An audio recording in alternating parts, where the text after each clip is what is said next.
I'm on capture. There we go.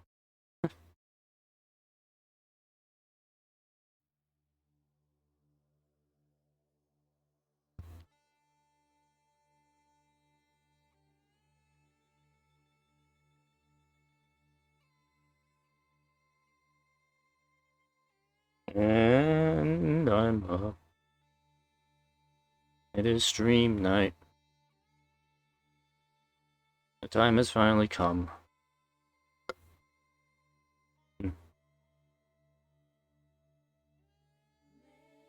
Okay, there we go. This opening song's a little low on the audio. It's quite a nice song, actually.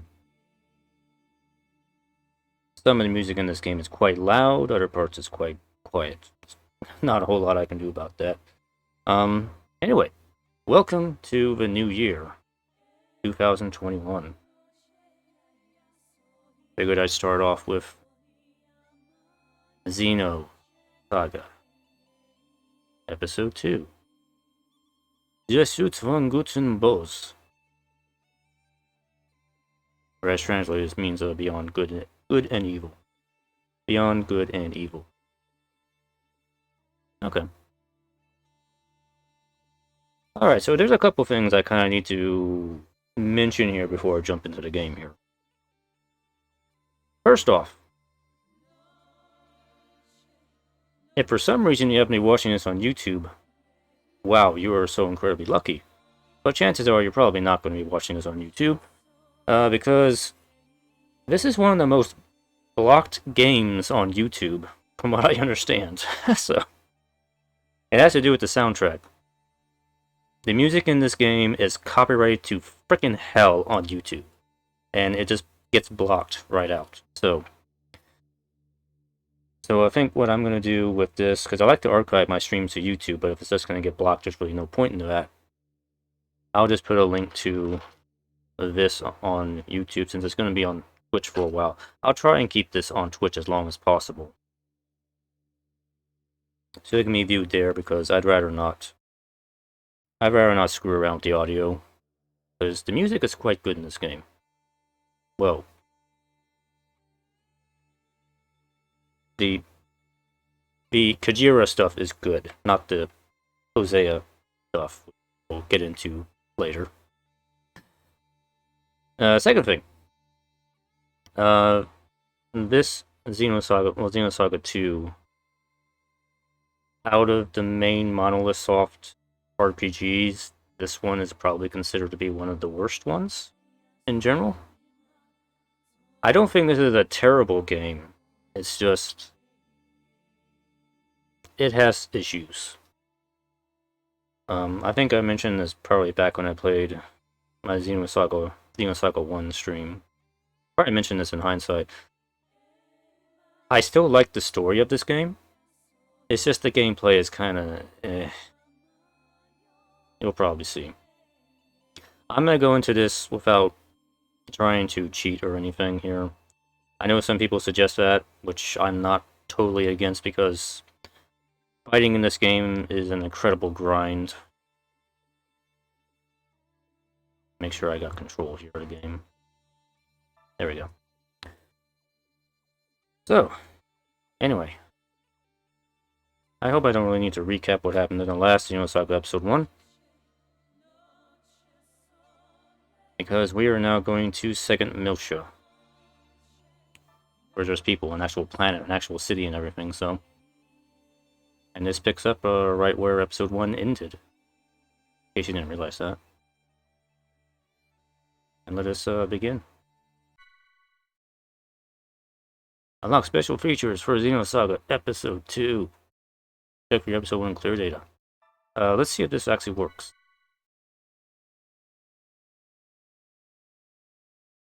Hey, it did. Excellent.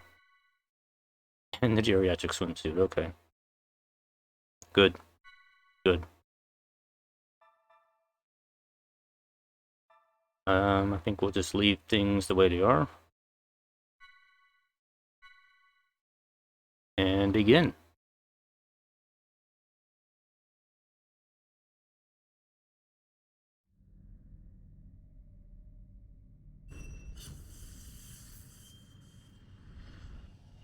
Mysterious ship. Comes out of hyperspace. Where are we? Is this Second Miltia? Or is it the first one? I think it's the first one.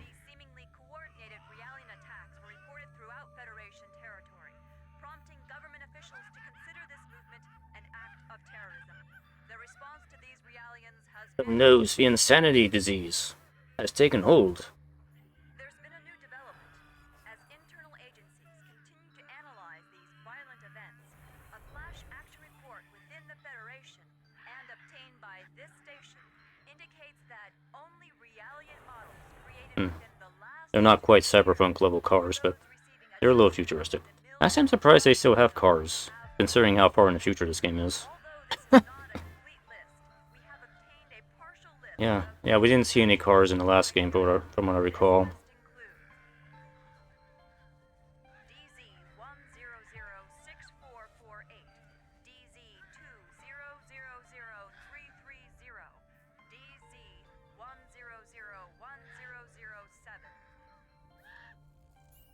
Today was just the beginning of the ensuing violence.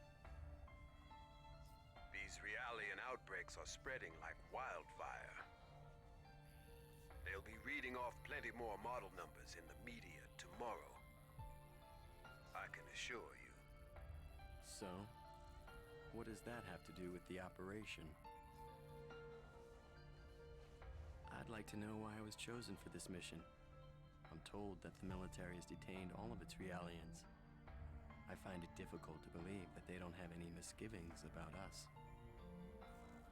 Kanan, you're a Realian who's been especially created and configured by Vector itself. I've been given the CEO's personal guarantee that you won't be affected like the others. Besides, no ordinary pilot could possibly control your craft. Who could that be? Very vital to the operation. I don't believe you two have been properly introduced yet. This is KOS. He'll be joining you on board as your navigator. I appreciate the offer, but you may want to reconsider. A regular human can't ride in that thing. Right. That's why I'm here. Don't worry. All right, it's settled then. Good luck to both of you. As mentioned in the briefing, this is a top-secret mission. All IFF code transmitters will be switched off, and under no circumstances will you receive backup from this vessel. You'll have to manage your descent and return on your own. You can expect heavy resistance from both UTIC enemy craft and Federation military units deployed throughout Miltia. It's gonna be dangerous, so watch yourselves out there. Don't worry. I'm coming back. Operator, requesting confirmation. We are to head to point NN441, correct? Correct. The URTV force is currently deployed at the target location. Your primary objective is to retrieve them. Protecting them should be your first priority. All of them? Affirmative. If the situation allows, you will then infiltrate UTIC's mother frame and acquire the Y data, the root of this conflict. Roger. Ah, there's that Y data again. ES Asher, startup sequence complete. Requesting launch. Launch request confirmed. Now guiding ES Asher to Deck B.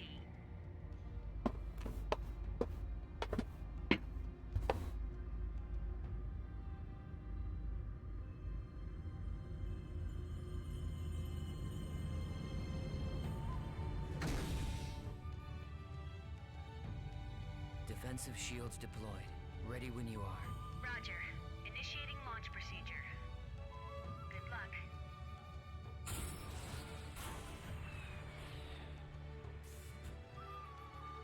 We actually do get some proper mechs in this game, finally. Remember the eggs from episode 1? Don't have to deal with those no more.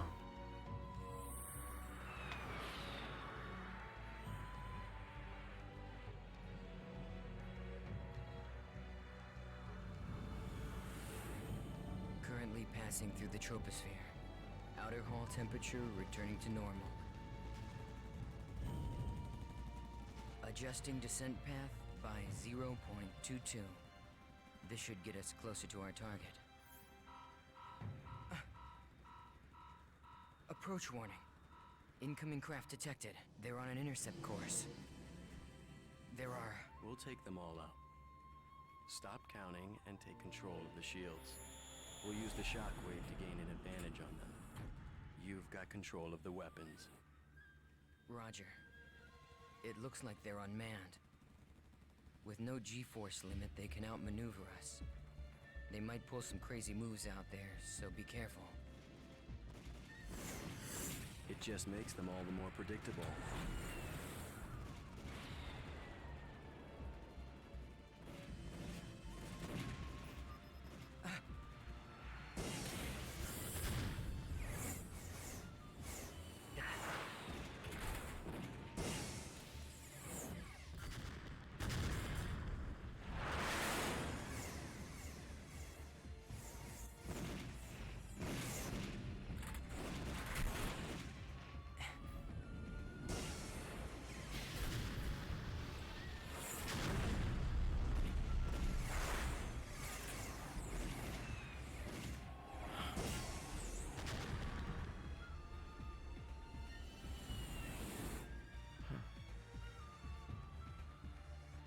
There's no end to these guys. And we don't have much ABR energy left either. Let's find some place to set it down.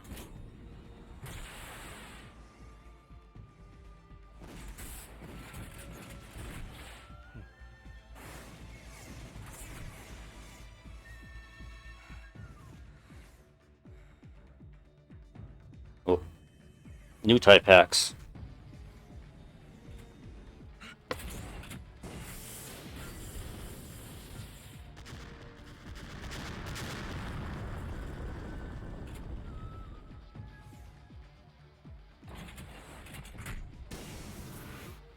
We're empty.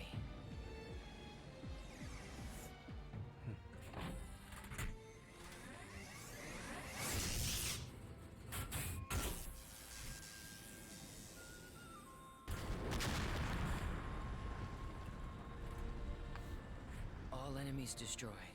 It's true. You really are as good as they say. How are you handling the feedback? You know, a normal person would have probably passed out by now. I don't want you jeopardizing the mission. I'm fine. It feels like it's had some special tuning, but that just makes it more interesting. I see. Well, if I get anything unusual from you, I'm cutting the bypass to the navigator immediately. I can operate this thing fine by myself. Roger.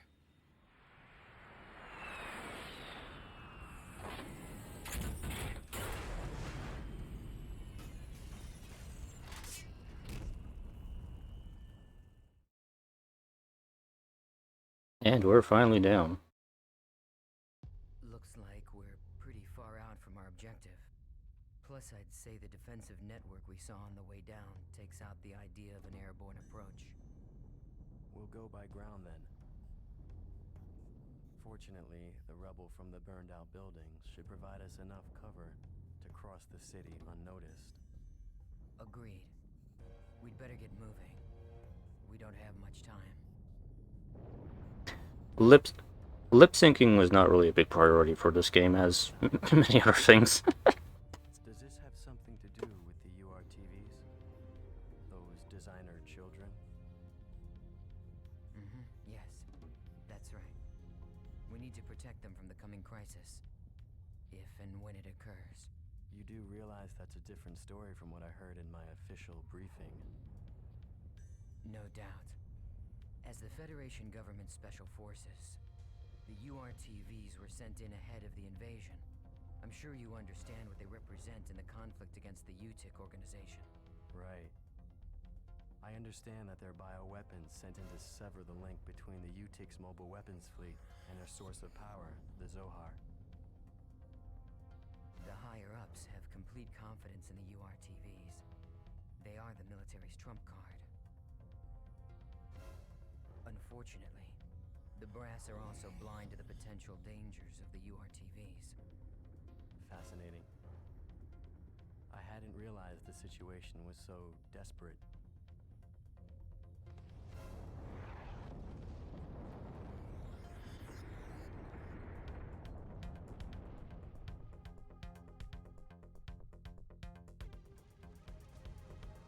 Alright, okay. Alright, here we are. Welcome to Old Miltia. I guess again, technically. Since we did visit it back in episode 1 in the Encephalon dive. Back in episode 1. Now we're back in Old Miltia again. Yay! Alright.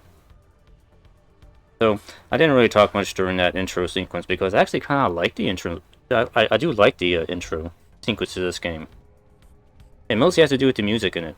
It's just, I think that was just spot on, done very well. So I just like to watch it because it just looks cool and sounds pretty good. So pardon me for not adding any commentary there.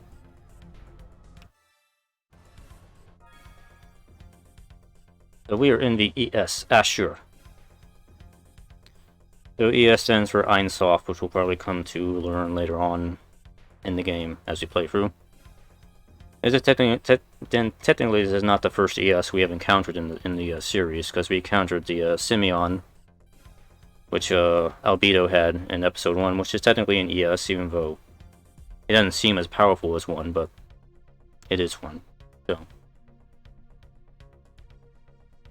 anyway, probably noticed first off the bat. So I remember when I first got this game back a long time ago when this game came out. One of the first things that was apparently very apparent was, wow, the characters sure do look different this time. In episode 1, they had a very anime aesthetic to them. Apparently, Monolith Soft felt for reasons they needed to change the character designs to look more like realistic proportions and everything, so, which I'm not really opposed to. It's just, they didn't really do that great of a job of it, in my opinion. Some characters look okay, others look kind of off now. Chaos is one of those characters that looks a little odd right now. They look kind of odd back in episode 1 too. To be perfectly honest, you're kind of odd back then too. Not really the worst offender by far. The other big change is the voice actors changed for this game. So probably one of my complaints about this game is the voice acting, and probably as you'll see through this playthrough, a lot of the voice acting is very flat, in my opinion. Especially when it comes to characters like Chaos and later on Jen, especially when we meet him. They just talk in like this. That is very slow and monotonous with very little expression and like this. And it's just, I'm sorry. Whoever the voice director was for this game needs to be slapped in the face. I mean, seriously. Put some fucking effort into your job. Okay. But anyway, that's out of the way. Anyway, we're on Old Miltia, so we got some stuff to do. So in case you haven't figured this out, this is a flashback sequence. And we have our other character of Kanan, who actually plays a pretty important role later on. I think more of an important role in episode 3, from what I recall. What is this thing? It's a save point. If you touch it and press O, you can record your current progress and restore your health. I'm not going to talk like that, it's just... I mean, come on, even I can do better. Okay, you see, these are my old saves on here. I'm not going to use them. I'm just going to save over these.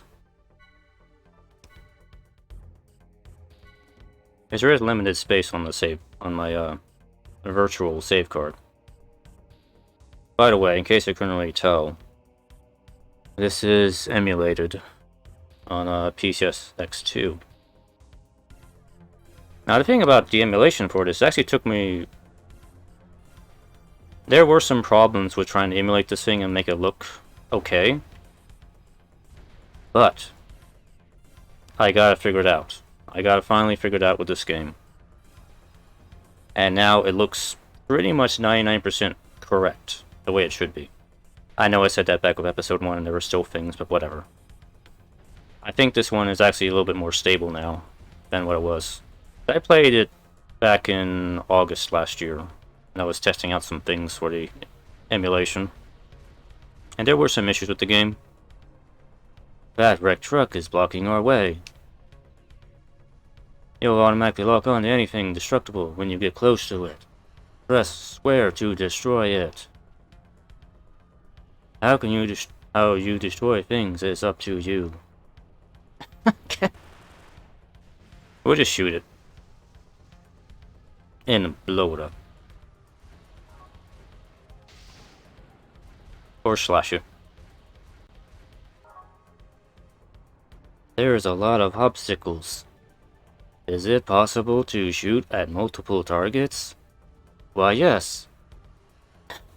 Okay, this is tutorial stuff. I'm not gonna read all this.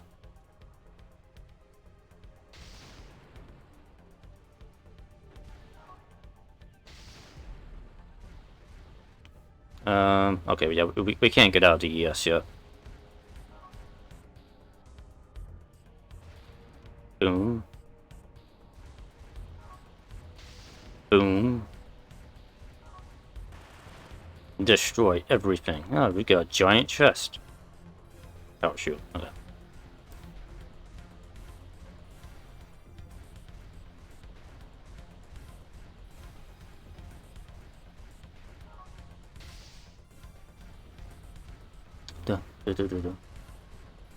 The music in this part is actually not too bad. It's just some stuff later on in the game is very Tell me, awful. what exactly are we expecting to happen here? Well, the problem is that the URTVs aren't merely machines. They're real people, with their consciousness intact. The system that currently controls the Zohar was actually designed to be used for the UMN transport system. However, Yes. well, they experimented with the transport of living beings numerous times, but every attempt ended in failure. According to the records, 99.76% of them were killed instantly. However, it seems that on very rare occasions, there were survivors. They didn't exist as people anymore, though. They were just things, never able to recover their consciousness, the very element that made them human. Mental breakdown. Lieutenant General Helmer concluded that if contact with the system led to the destruction of the human mind, then even the URTVs created as the system's antithesis might be affected. Therefore, if the URTVs were to suffer a mental breakdown, then likely the Zohar, a source of infinite energy, would spiral out of control. That would be devastating. And yet, the General Staff decision wasn't overturned. I suppose that's where we come in.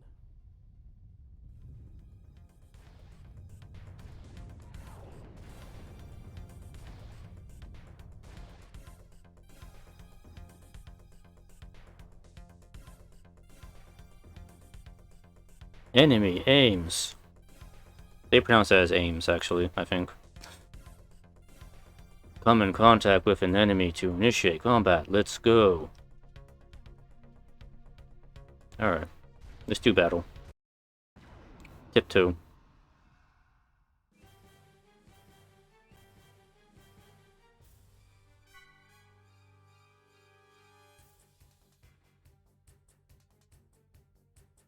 So this is the ES battle system in the game. It's a little bit similar to the basic character battle system. It's got notable differences. Probably get into that later here, but there is a turn order. I think yeah we had turn order back in episode 1.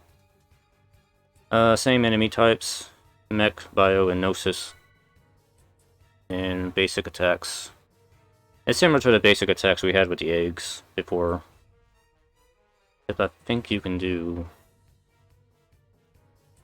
There are special attacks you can do with the ESs.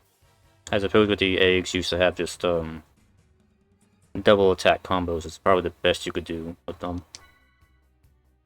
There's a little bit more involved going on here.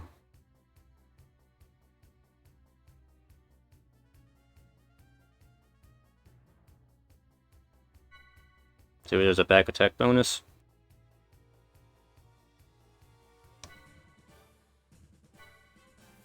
There. Shoot.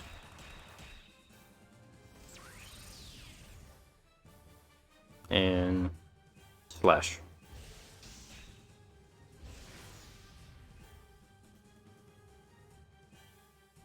Yeah, we can actually boost with the eggs. I don't think we could, well, you had to have a special item to boost with the eggs back in episode 1. But by default, you really couldn't.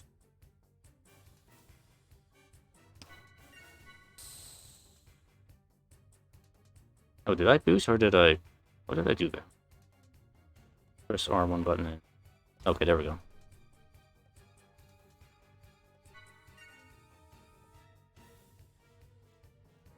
So stocking is basically just saving up energy for a special attack. That's all that really is. And special is the special attacks, which are dependent on the actual co-pilot of the mech too, which is actually a pretty nice feature. I actually think that's a good idea in this game. You can get different special attacks depending on which co-pilot you have in the ES. But this is our choices right now. Shot Buster or Ice Storm. Ice Storm is unique to Chaos, I believe.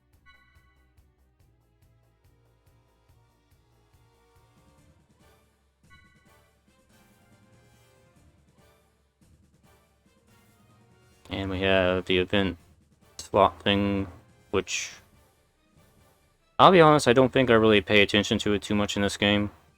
It was probably a little bit more important back in episode 1 for certain things. But here it's kind of like, eh. We'll see how much I need to pay attention to it as I play. It's basically critical boost, boost, and skill point boost. And then we get some bonus stuff.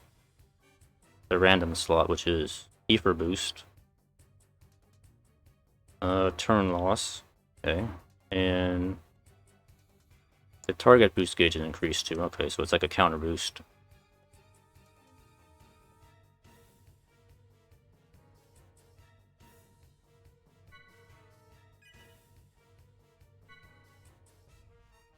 Well, let's just use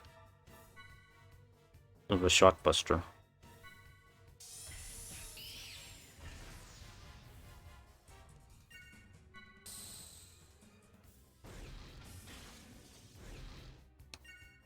And we'll try out the Ice Storm. With the Ether boost too. Double damage pretty much.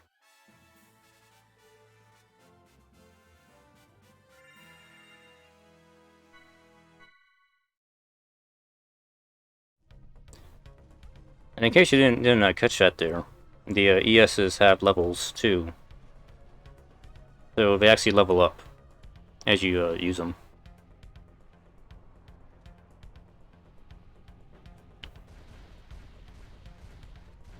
Also, this is something else I kind of want to point out about this game, which kind of, well, actually does kind of really bug me. Not so much right now, but it will later on. This is the actual full movement speed in the eggs. I mean, not the eggs, the ES. And then you can kind of tiptoe with the ES like this. The reason I'm pointing this out is because this is as fast as you can move. And this is actually about as fast as the actual characters run on foot too. So, later on in the game when you get to some of the larger areas, it's going to feel like the ES will move excruciatingly slow through areas, especially when you have to backtrack later on. Just,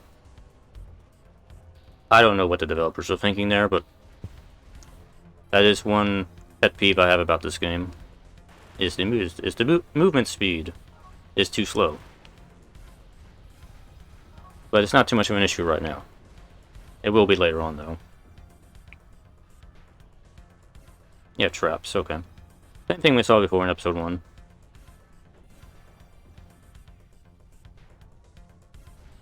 See if we can set this one off. Hello. Oh, it just stuns him. Okay.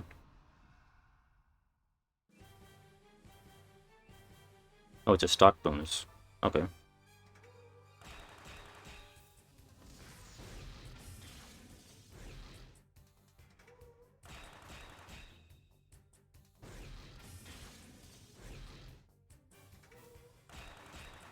Just shoot.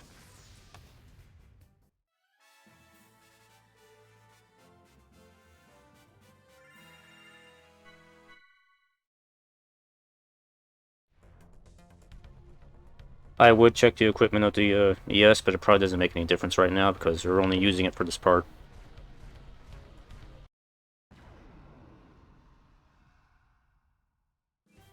And most of the enemies are, as you would expect, pretty simple to deal with right now. Unlike the rest of the game.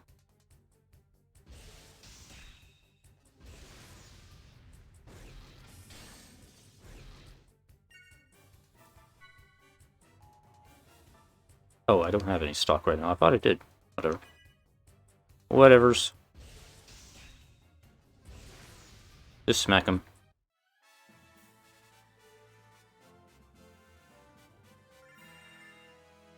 Hey, level up. You know? The ES leveled up. Speaking of mech designs, these are still Junya Ishigaki mech designs, by the way.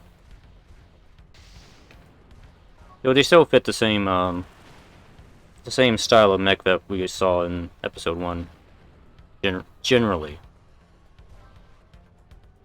So I'm glad they didn't change the mecha designers here. Just to keep consistency throughout the series. Too bad they didn't really stay consistent with the character designers, but whatever. Yeah. I think you're like really close to set that off. You have to be like almost like right on top of that. Booster bonus.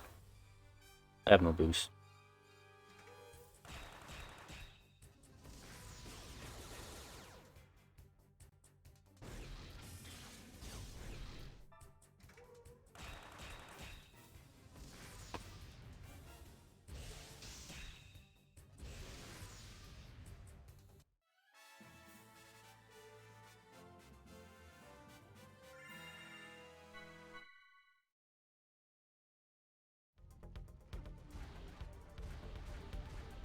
See, this is kind of a part where the ES feels a little slow right here. Like, we're just gonna casually walk along. Into a cutscene. Very squeaky. Need some oil in those joints.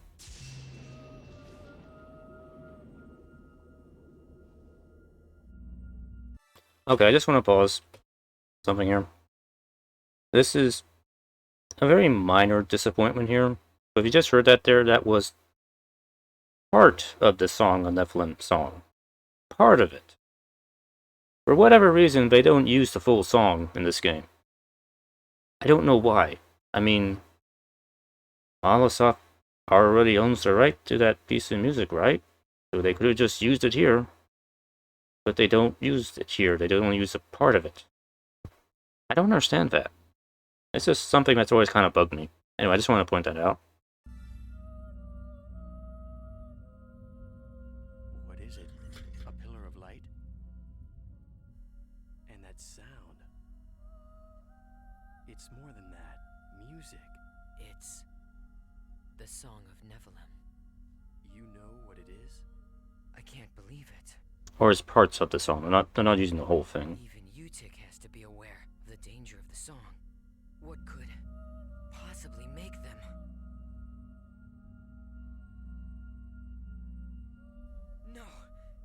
keeps up.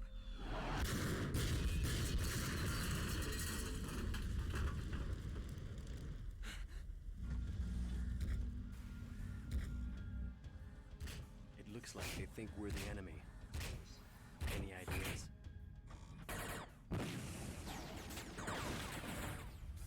Yes, send an emergency IFF signal to let them know we're on their side. We can't let anything stop us. We have to reach our objective. They should be receiving our IFF signal. But they don't care, do they? Something's wrong. What is this? What the? They're possessed by the insanity virus. This is... It can't be.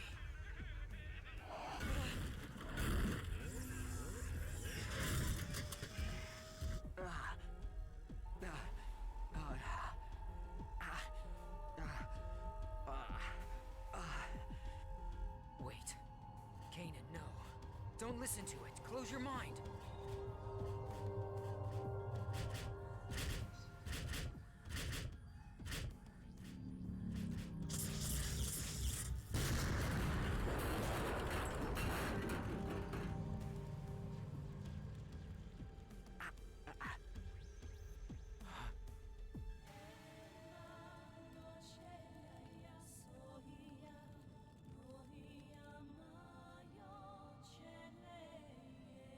I bet you thought that was a Heimdall gear for a moment there, but it's not. I don't know. But he's broadcasting an IFF. Attention, unidentified craft. I've received your IFF signal. The other crafts have been tainted, but you seem unaffected. Are you an ally? Well, it looks like this one's still sane. What do you think? Getting out of here is our first priority right now. I think we should stick together. Agreed. Yeah, we're still good. IFF signal accepted. Stand by. I will now eliminate the affected Federation units.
Brains.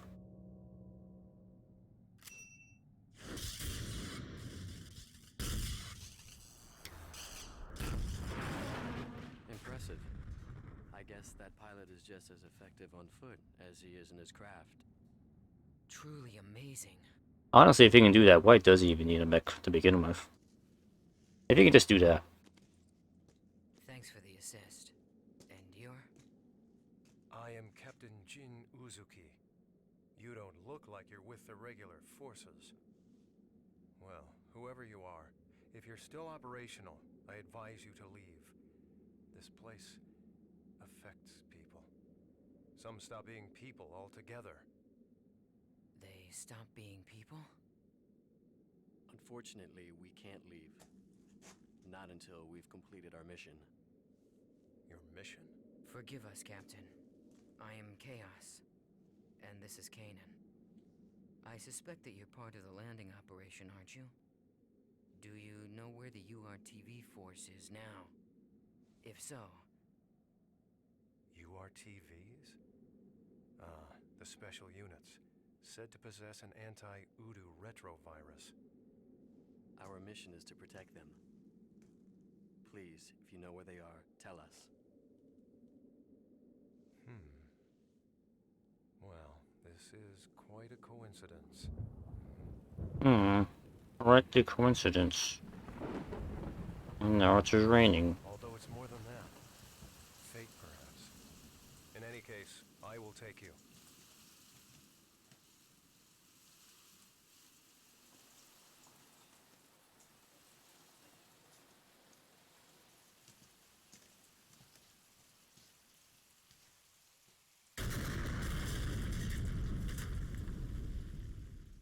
I mean, sure, that just explodes.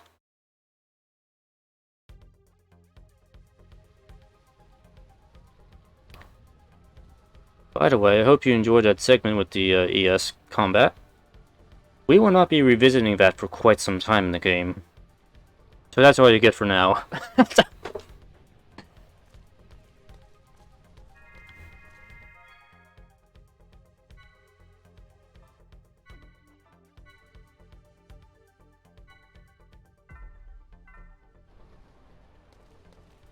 Alright, so as we saw there, we got our introduction to Jin Uzuki. I'm very much going for the, oh gosh darn, I forgot his name. I'm calling it Hyuga. I don't remember his name. What the heck was the name he went by in Xenocures? I forgot.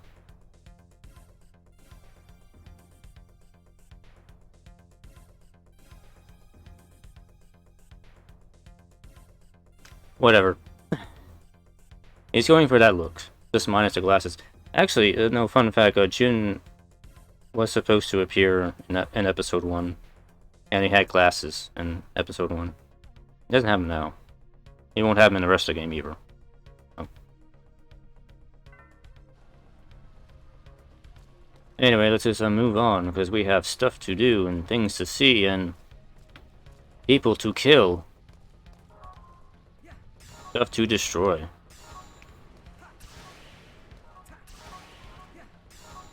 Yes. Chaos. And to clean up the streets of Old Miltia. One piece of trash at a time.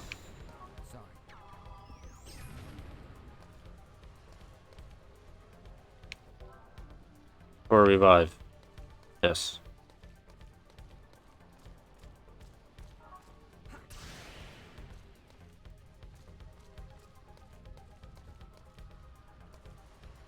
Hello, would you like to talk about the Song of Nephilim here? No? I won't hold back if you intend to fight us. Alright.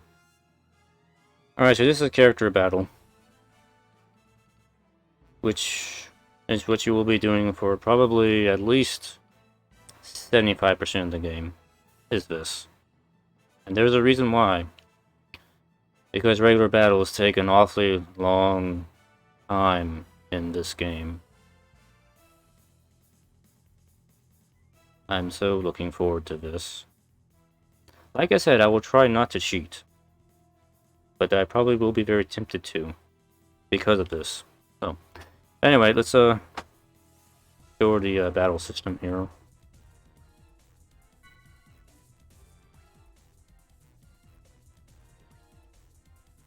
Square, triangle attacks, then O.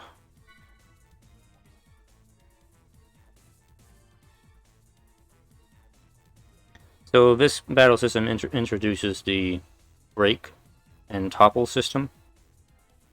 You have to input certain hits onto an enemy in order to break or topple them. Well, okay, it's not break, it's topple and launch. I'm sorry, I'm thinking of Xenoblade stuff in my head. It's topple or launch. So certain attacks you can launch an enemy into the air, then you can do combos on them with other characters and boost and whatnot. Other attacks will topple them, which will just fall down on the ground, and then you can just do combos on them anyway, so either option does extra damage to the enemies. The trick is that you have to find the right combination of attacks in order to topple them or launch them, in order to start doing your combos. This also involves you have to start stocking up on boost, in order to ready these combos and then time everything right to do this. It's not a bad idea for a system. It can lead to some pretty nice cumulative damage on targets. The problem is, you have to kind of do it with almost every enemy in the game, which is where things really tend to drag. If it was a system you only had to use for bosses, I think that would have been perfectly fine, but you have to do it for like regular enemies. It was a bit too much, but yeah. I will just do the best I can. Leave it at that.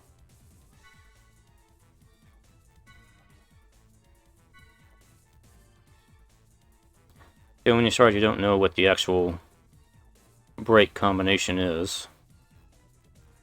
So just see. So we got a B and a B. But that technically breaks him. But you have to hit him with a topple or a launch in order to knock him down, so to speak. But I think if we do... Okay, that didn't really launch him. We didn't have the thing. We have to do an O attack, I think, to... Hey, I should be able to topple him, I think. So if we do that... There we go. Okay, so that's a topple right there.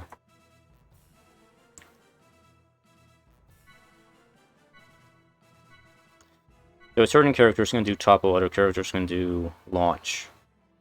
As you can see there, Chaos does a topple. Jin can do a launch.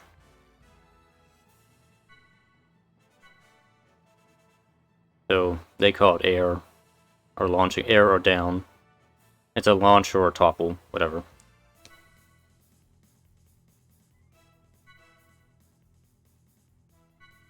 So I'm gonna let's try this out by maxing out the boost here. But we need to, I think we need to get a turn going on Jin first.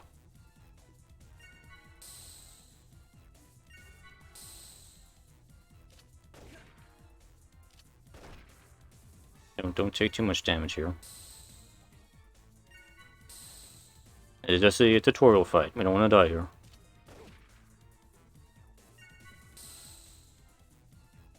Alright, so if I recall how to do this correctly, let's do it on this dude. So if we do this, that should launch him. And okay, this is one of the problems with the combo system. Unfortunately, Chaos cannot attack anybody that's in the air. But this combo was completely wasted.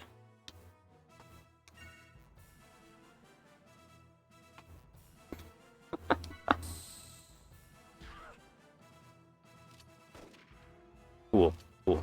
Alright. Let's try again with Chaos here. Oh. Okay, I don't have a boost for Jin. So.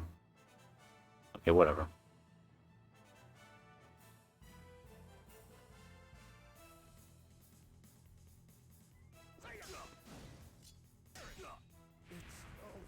Yeah, okay, whatever. And just die already.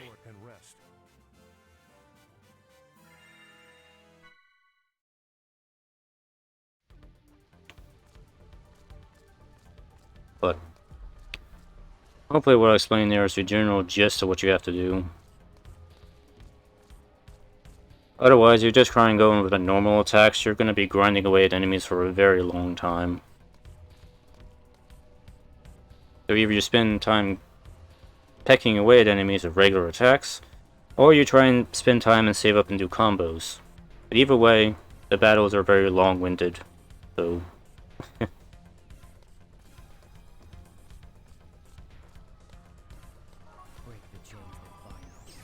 Break the chosen final. Destroy the car. Oh, we can't go that way. That's fine.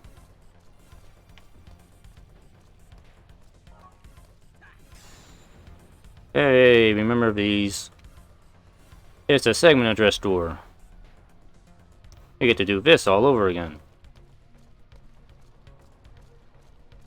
Along with many other things.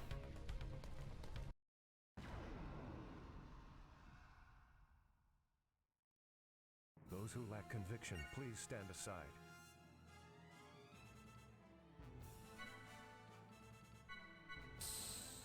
Yes, we already know about stock.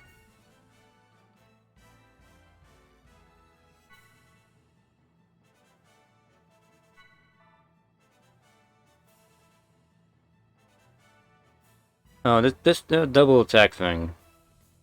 This is actually really underutilized in the game. I know they kind of pointed out to you here, but in order to set up the actual circumstances to actually pull these off are very specific, and you have to time it right to do these things, so most of the time they're not really worth it. You're just better off comboing enemies. That usually does more damage. Just saying.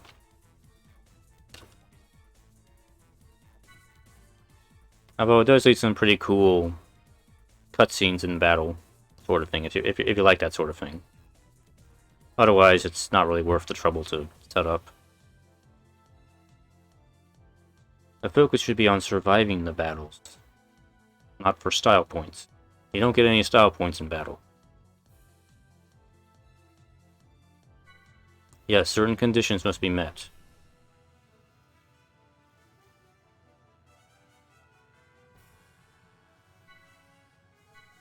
Both characters have to know the actual double attack in order to use it. And you have to be boosted, and you have to have some stock, I believe, as well.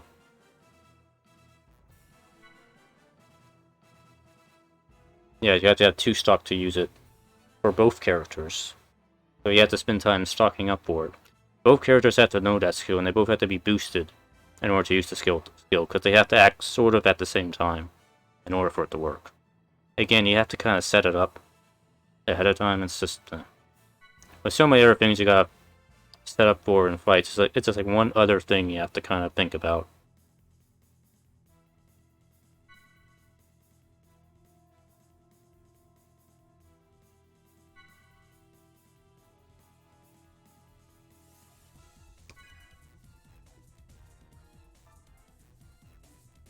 Let's see if I remember how to do it. Okay, well Jin's already boosted, so we should be able to do it. Alright. Let's do Ice Brand on the mech here.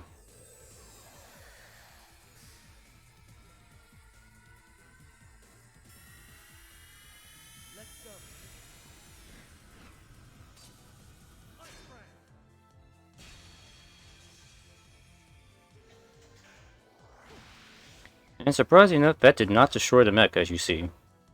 So, was it worth it? Probably not.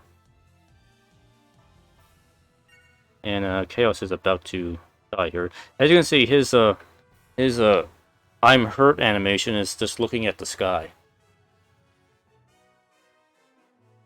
What do I see up there? I don't know. I see something. We should probably heal him. Oh yeah, I don't have any healing things right now.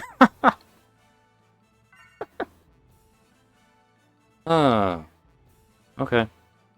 Alright, Jin. It's, well, actually, you know what? Go ahead and kill the mech. You can at least do that.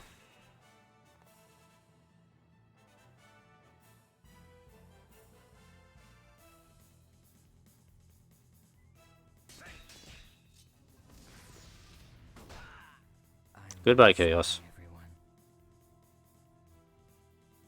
You did well.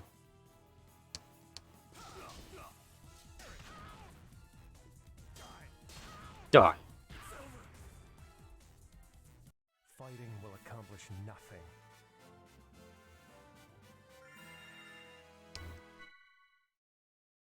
I wonder if he actually gets revived. Does he? He gets 1 HP. Okay. I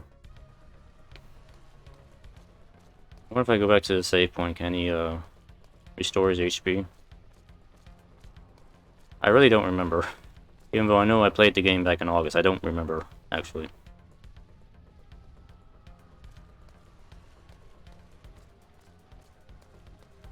Yeah, we'll have to get into what the ether and, what the ether system is like later on. Okay, we got our HP back. Yay.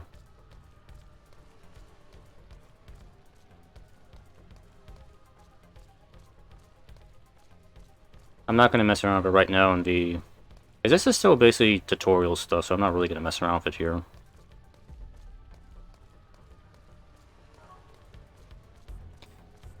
The enemy does not respawn, okay.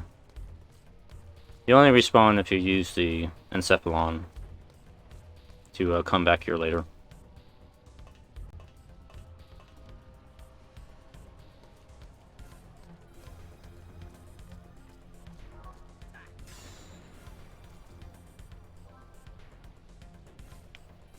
Yes.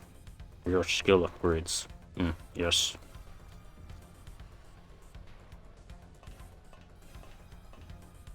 This is gonna be over soon. I don't think there's really... I think there's only like 2 more screens left here.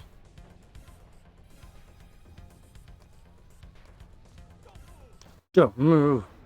I will shoot you. Could you please allow us through? Would you please allow us through?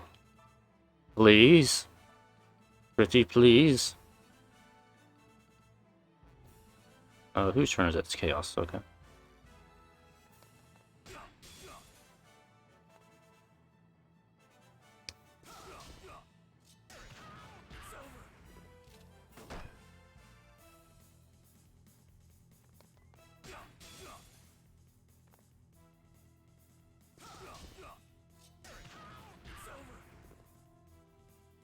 That was a fairly worthy opponent. No, it wasn't. It definitely wasn't.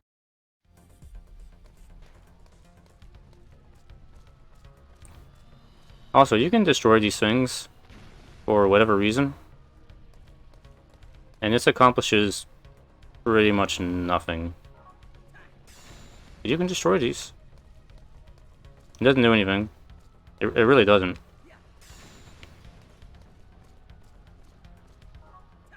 It's just Chaos loves to be the Chaos and destroy everything around him.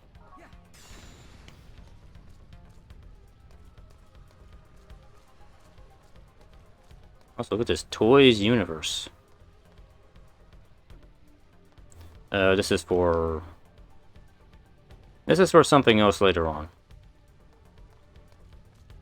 Side quest. That's right, we have side quests in this game. Freeze! Now die. Those who lack conviction, please stand aside.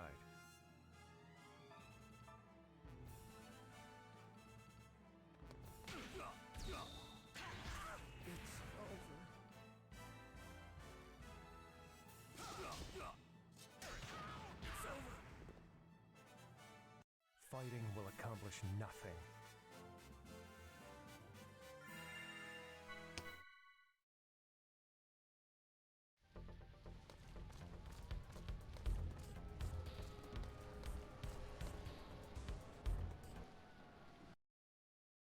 Cutscene. So this entire thing was a setup. Exactly. It's all part of an attempt to make the UTIC organization, or should I say, all of Miltia, into a scapegoat. Even the Realian violence that we're seeing right now is nothing more than a brushstroke in the larger picture. But who's behind this? And why? UTIC is undoubtedly a cover for a greater power, still operating in the shadows. I believe that this power is manipulating the conflict between the Federation and the Miltian system, driving a sequence of events in order to get their hands on something very specific. Like what? The Y data. The Y data? But why? I relieved an operative of this disk, and though I was only able to decode it partially, I discovered that all manner of data from all existing phenomena is gathered together within an area of space. And beyond that lies a special place only described in the Y data. Captain Uzuki, how in the world did you acquire this information? I have my ways.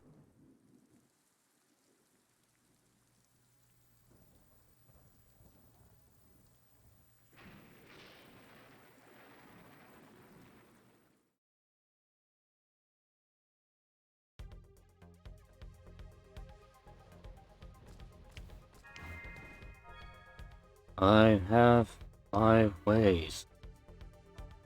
Yes.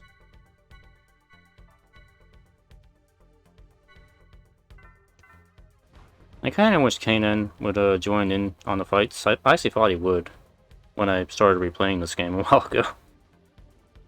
He actually doesn't. Although I know in episode 3 he does join you in battles. I don't know why he doesn't do it here. Because he has almost like a... well, how many characters? I forgot. Gion Jr., KOS-MOS, Momo, Ziki, Chaos, and Jen. So yeah, Kanan, yeah, Kanan's almost like a pseudo 8th character in the series. I don't know why they don't make him give him a playable role in this game, but whatever. He does have some playable role in episode 3, from what I recall.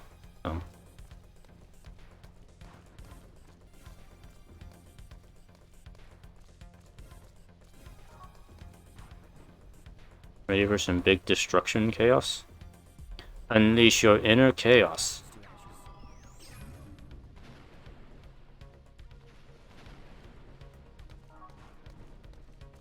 Ashes to ashes.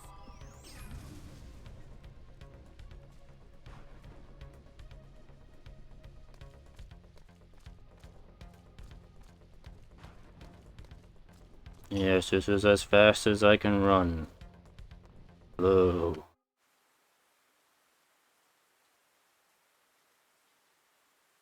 All right. Here it is. You will find the URTVs in the lowest level. All right. Captain Uzuki, thank you for bringing us this far. We'll take things from here. Of course. As I said, it was fate. I wish I could go with you further.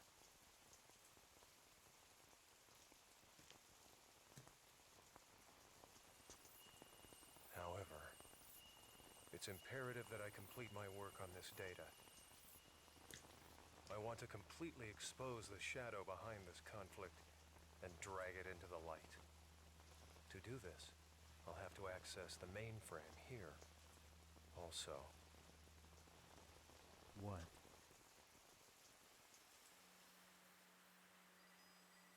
It is quiet. Hear that? I smell my opponent is coming.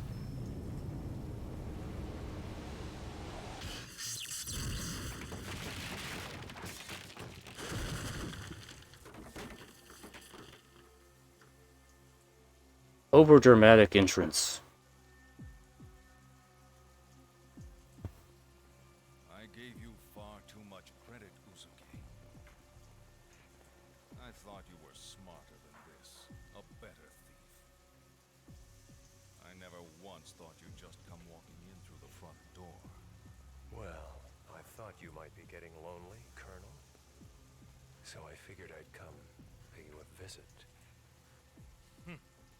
Same old Uzuki. Neither your attitude nor your ability to bluff have shown improvement. No matter. The data you possess is no threat to us. You've got nothing. Precisely why. I have some unfinished business here. I see. You know what this means. Uzuki! Okay. I am happy though, but I think they kept the same voice actor for Margulis. This ends here. So he still has some pretty good emotion to his voice every now and then, so I'm kind of glad they kept him.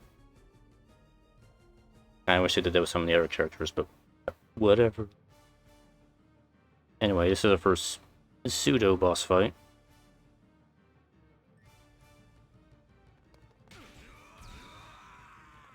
Bruh.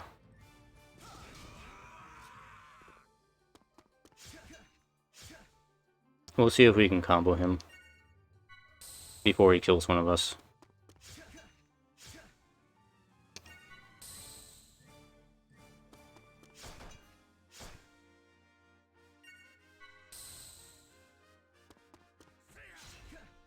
Stop killing Chaos. Come on. Does he have a heal? Oh, yes. Okay, he has heal.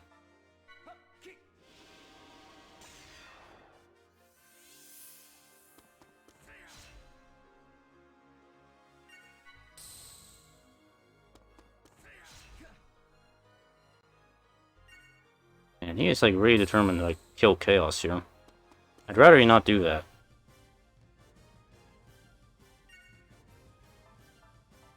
Like, there's not really a defend command in this game. So, yeah.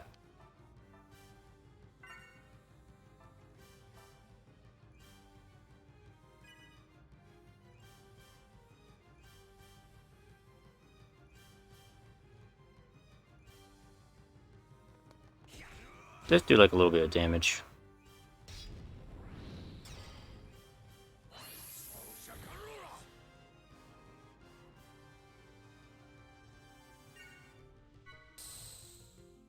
Okay, so here's what's gonna happen.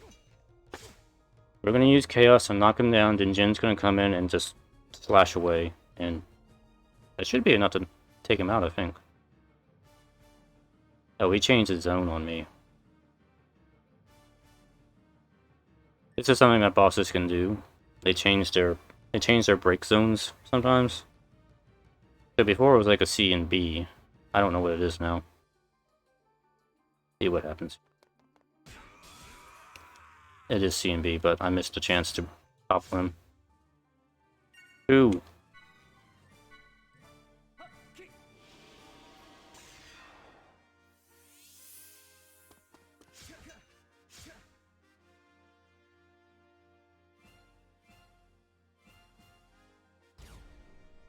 Alright. Should be able to do this now.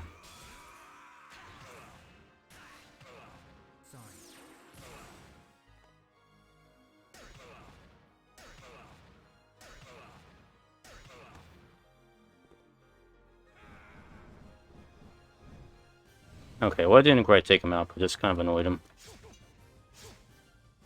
But that's generally what you have to do with the boss fights in this game. Oh, he's like almost down dead anyway, so...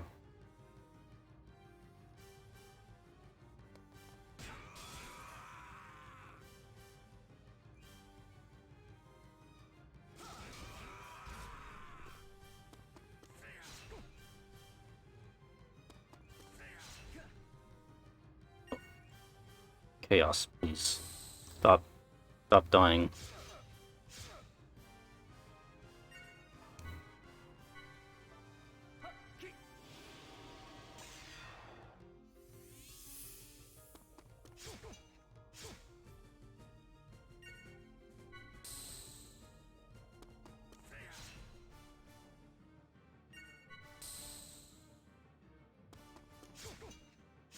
And now we stalk.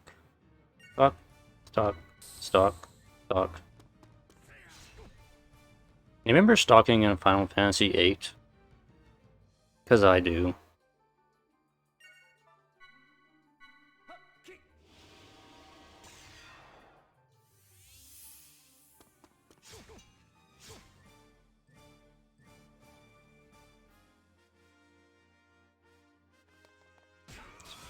Make sure... Okay, we don't have the same... Oh, he's got an anti-break stance up. That's why we can't even do anything to him now. He's being a little cheaty.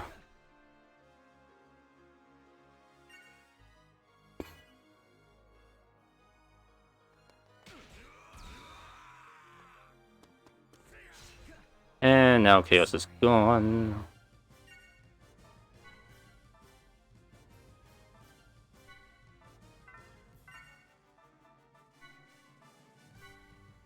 Use this.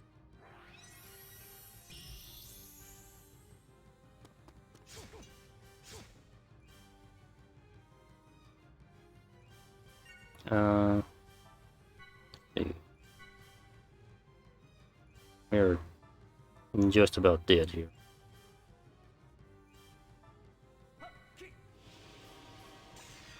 Provide Margulis and not attack Jin here. Okay. Should be able to do it now, I think.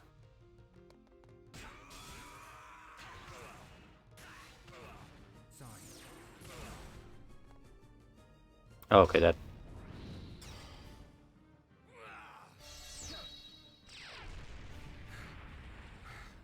Okay, we won.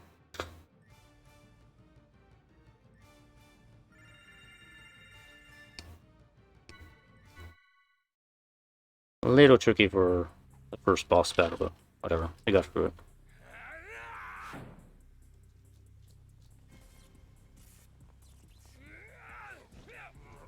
Sword fight. Yeah, sword fighting time.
You're a sad sight, Uzuki, even with your so-called reinforcements. Pathetic. You're out of your league. Why, it's clear now that you never even had a chance. Captain, you're hurt.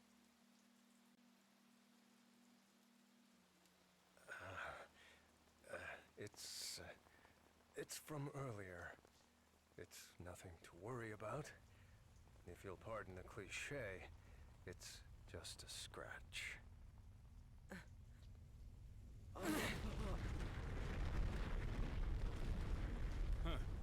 So it's begun. This planet is finished. There's no point in staying any longer. I think it's time we ended this. Once and for all. Cue the music.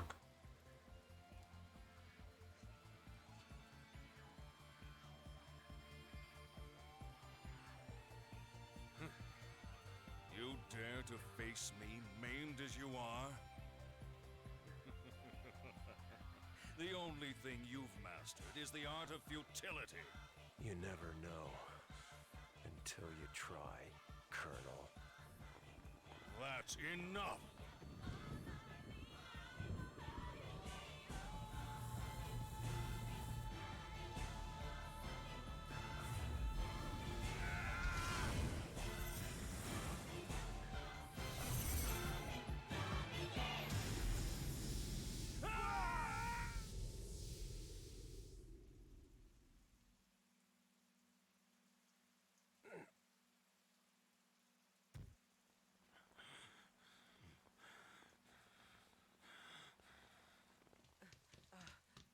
And now you know how Margulis got his scar. You see your death.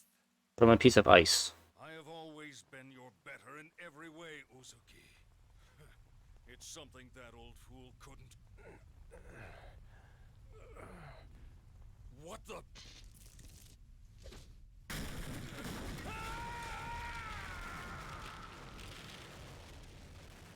I just want to say that the roof actually popped up and didn't collapse down when it fell down. That's so strange. I understand the point, it collapsed under him, but it just, I noticed it kind of popped up first and then it collapsed. Kind of strange.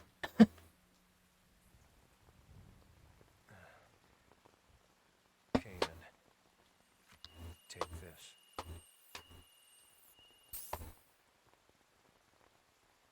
Is this?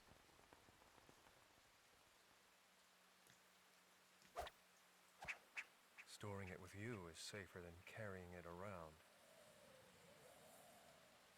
Besides, there's somewhere else I must go. What? You're not serious. Look, we're still mobile, Captain. You could come with us.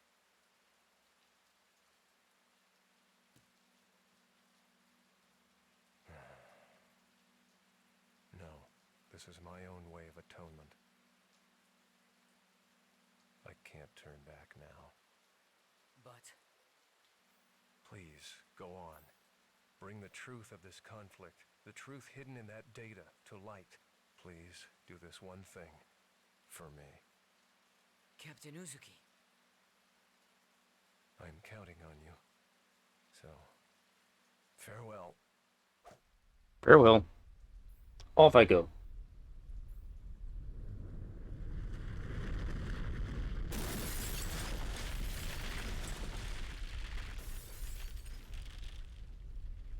Kanan, look at that.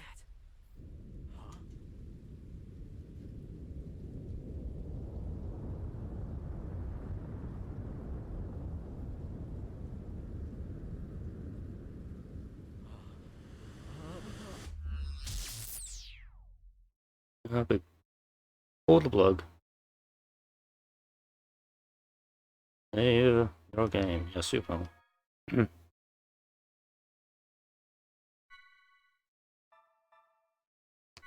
Yeah, we'll just save over that.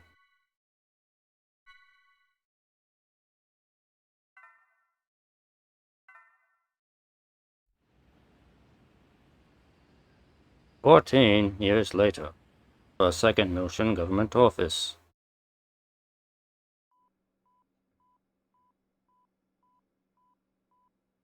Beep, beep, beep, beep, beep.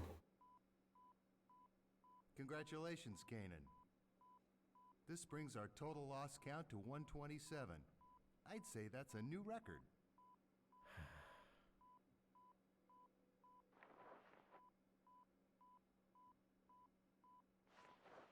I remember the first time as if it was yesterday. My son was born the next day. You don't sound very excited about that." He starts junior high next month. I see. It's gotta be that, Shadow. I mean, think about it. Its influence severs your data link every time. If we only knew what it was, then we could access the data he gave you.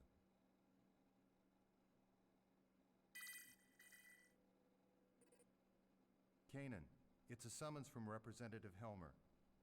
Could you go ahead and report today's results while you're there? I'm not your secretary, you know. But today is my son's birthday. But I'm so excited to go. Please let me go. Really, I am excited to go.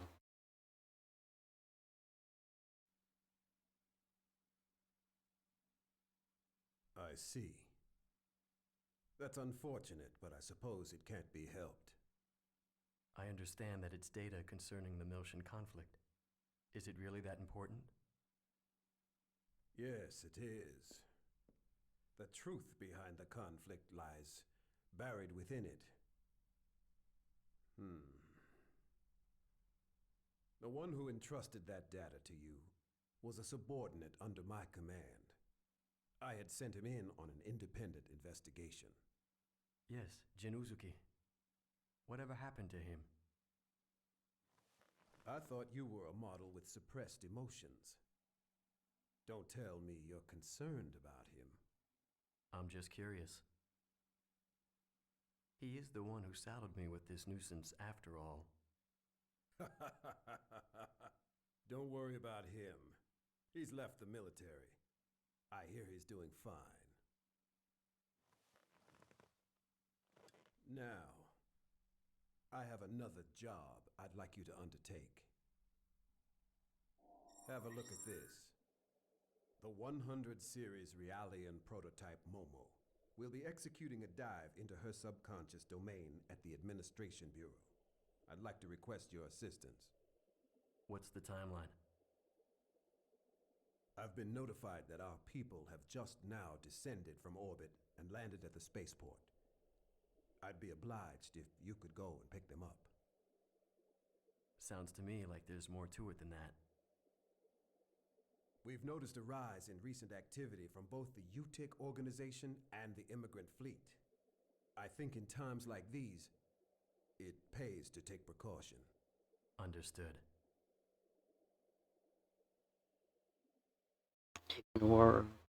Ignore hands.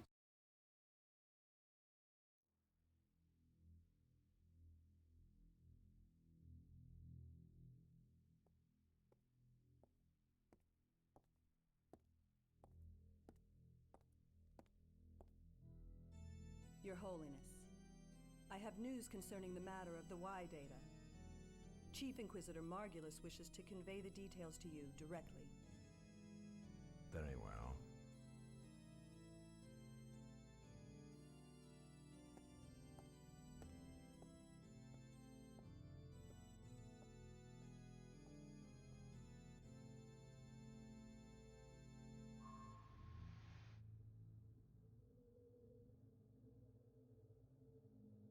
Your Eminence, it is an honor to be in your presence. Spare me your platitudes. I understand that the Realian in possession of the Y data has fallen into the hands of the Kukai Foundation. I trust you have an explanation for this? Yes, Holiness. It is true that the 100 series prototype that holds the Y data is currently in the custody of the Kukai Foundation. Or rather, the Second Miltian government. However, I trust you understand the significance of the situation. according to the URTV albedo, the Y data is secured by a form of high-level protection, only accessible at the UMN Control Center on Second Miltia. Hence, the current situation. Preparations for our next move are already underway.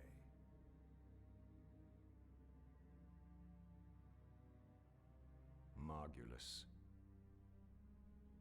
I've heard that the recent offensive against Second Miltia was the result of Cardinal Heinlein's manipulation of the Federation's military's upper ranks. What do you know of this? I am afraid I possess no intimate details of that. I would presume that all of the Cardinal's decisions are made in the organization's best interest. Your words. I would imagine it is safe for me to trust them. I have sworn fealty to your holiness. I would never allow myself to be manipulated by ancient dogma. Very well.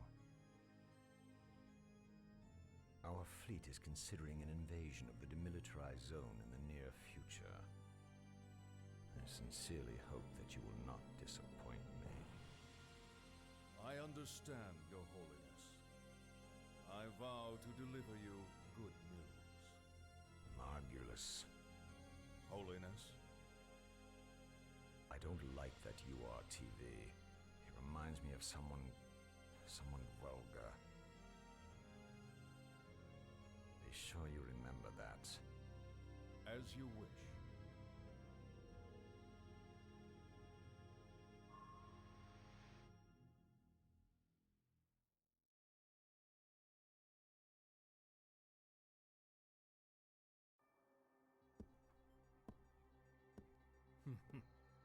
They get suspicious when they get old. The weaker they are, the louder they bark. Pellegrini, what's your status? Everything is proceeding smoothly. I have Herman and Richard pursuing the target as we speak. As this is an independent Inquisitor operation, I'm granting you permission to use the ES Issachar. ES? You mean those 1,000-year-old relics? Do they still work? The ES is equipped with the Vessel of Anima. The Vessel of Anima. The vessel of Anima was discovered at the same time as the Zohar. Its power rivals the military might of an entire star system.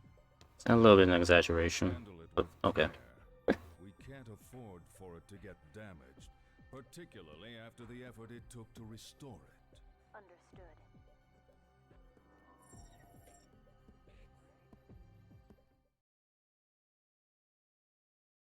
Honestly, if the ES Asher was that powerful, we probably would have blown through everything in the R&D report. prologue there. File number 026643. The anti-Gnosis battle android, KOS-MOS, while undergoing startup and field testing on board the Federation cruiser Woglinde, awoke during a Gnosis attack on the fleet. She initiated autonomous mode, even though that mode was still sealed, and has been fully operational ever since. KOS-MOS is acting under her own volition. However, there are many unstable elements in her emotional program, and further improvements will be required. After the escape from the Woglinde, we were rescued by the Elsa, a Kukai Foundation cargo ship. We are presently descending into Second Miltia in order to turn KOS-MOS over to Vector's 2nd R&D division. Furthermore, while en route to Miltia, we took the 100 series observational Realian prototype, Good. Momo, into custody. Good going, Alan. During this time, we were pursued by the UTIC organization and an individual called Albedo. Albedo's tenacious attack brought about the appearance of the Song of Nephilim and Proto-Merkaba. KOS-MOS actions allowed us to overcome these crises. I believe this series of actions by KOS-MOS has been greatly influenced by her black box components left behind by the late Kevin Winnicott. This will likely become a major focus of our future research. Report author, Shion Uzuki, Chief Engineer, KOS-MOS Development Project General Operations, Vector Industries, 1st R&D Division.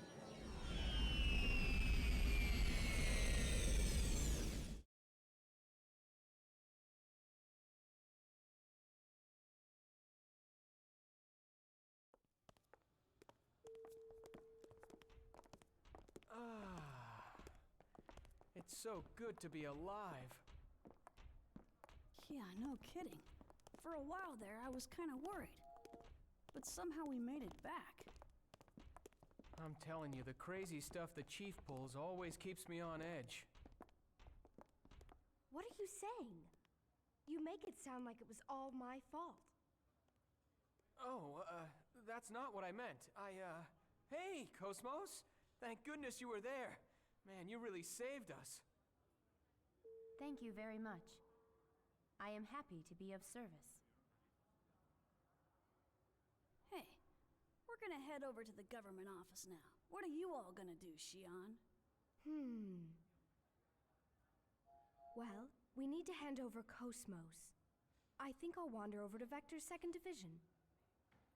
Is that all right with you, KOS-MOS? Acknowledged.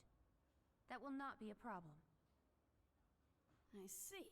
Well, I guess you gotta do your job. You're gonna be here for a little while, right? Hey, maybe we can have some fun later. That'd be great. I'll show you around this place, Momo.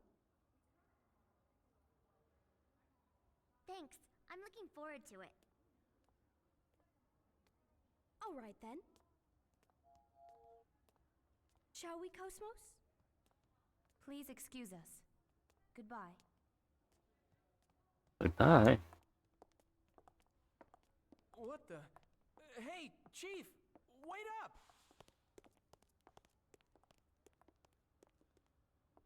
I suppose we should get going too.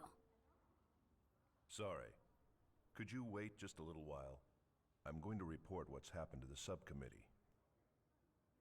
It appears that Dr. Misrahi has also arrived at Miltia as well, if you have a message for her. Really? Mommy's here? Yes. Please let her know that I'm looking forward to seeing her. Got it. I'll pass it along.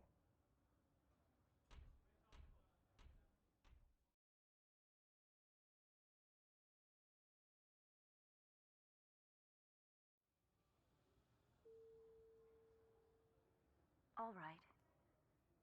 Continue your assignment until the delivery is complete. Acknowledged. Dr. Mizrahi, Yes, Xenosaga. Is there something else? I am currently Ziggurat 8. Did you forget that? So it appears. Momo is looking forward to seeing you. I see.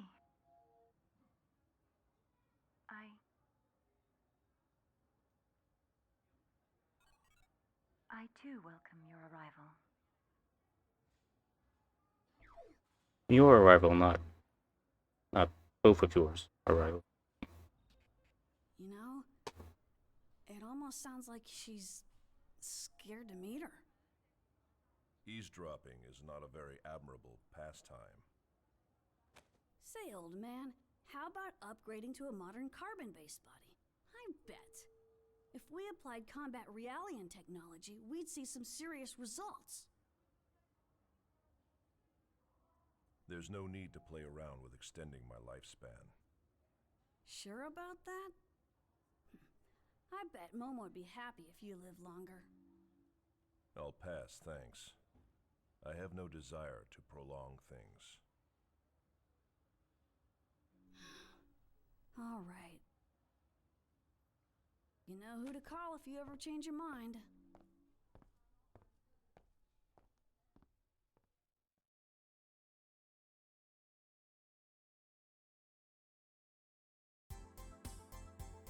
Oh. Okay. Here we go.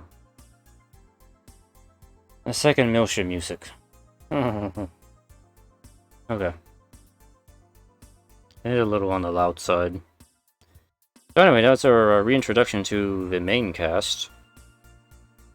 Picking up from pretty much where we left off in episode 1. So as you can see, a lot of the characters have been redesigned. Some of them have new voice actors. I think Junior and Ziggy and maybe Alan, I'm not sure, had the same voice actors as before, but Xion, KOS-MOS, I'm not sure if Momo was recast or not. But I know Xion and KOS-MOS are different voice actors, that's why they sound different. Chaos has a new voice actor too, that's why he sounds different as well. So the redesign for Xion is okay-ish. That's all I'm really going to say about it. KOS-MOS is kind of okay-ish too.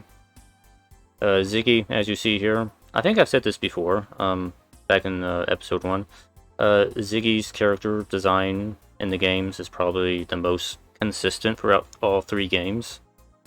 He pretty much doesn't change appearance at all, so he is the bedrock of design consistency in the game. He looks the same as he did before.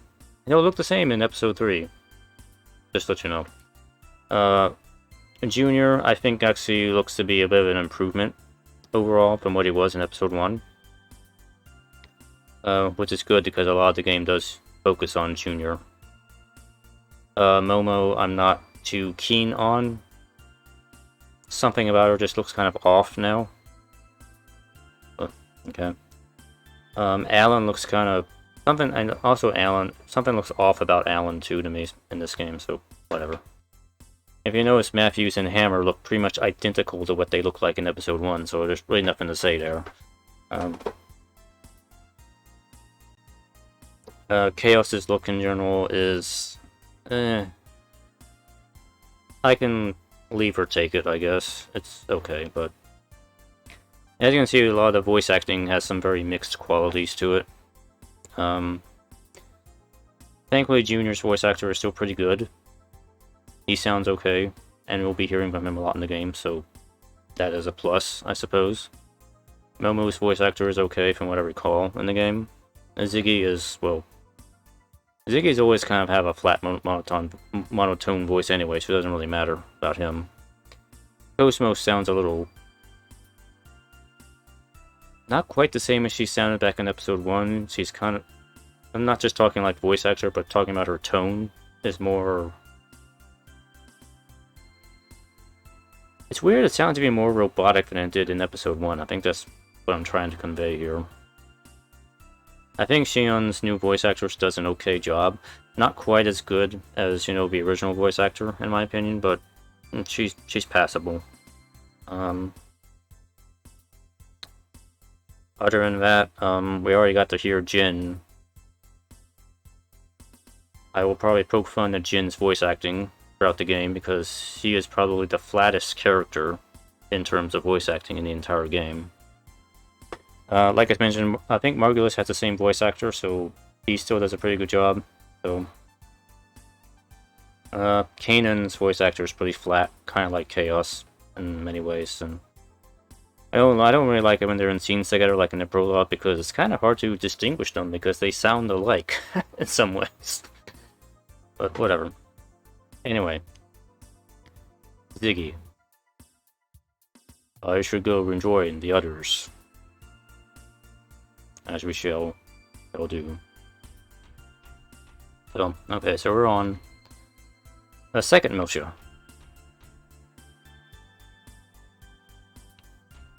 We can talk around the people. So, like I mentioned, I had this on emulator.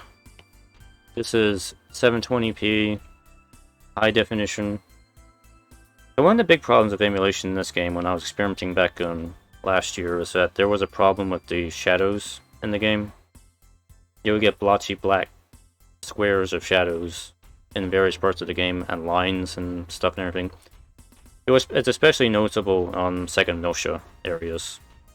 But I have it fixed. As you can see, the character shadow is actually rendering correctly here. So I'm so happy I fixed that, because if I had to play the game that way, it probably would have been a bit of an eyesore. Due to the satellite falling into Miltian orbit, or calling it a satellite, it was the frickin' Proto-Merkaba that fell down.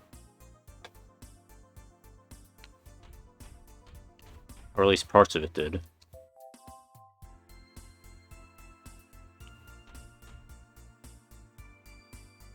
I'm going on a trip with Daddy! Hey! You're still calling it a satellite. Like, do these people... Well, maybe these people don't know what it actually was. Maybe... I don't know, maybe the government's like not telling them that it was actually this giant doomsday weapon with a super laser on it.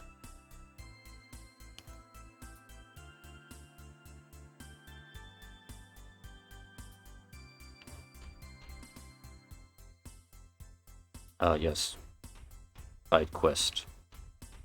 We'll get into the side quest stuff. Oh yes, we will. We will talk about the side quest.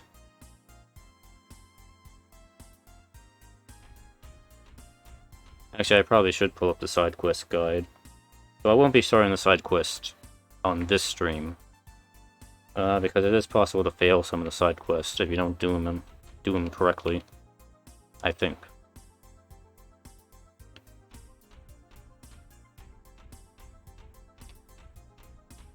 And I guess I'll probably talk a little bit more about the music here. So there's actually two composers for the music in this game. The cutscene music, which is very good in my opinion, is done by Yuji Kajira. Or Kajura. I don't have the name in front of me on how to pronounce it. On the box? Let me check.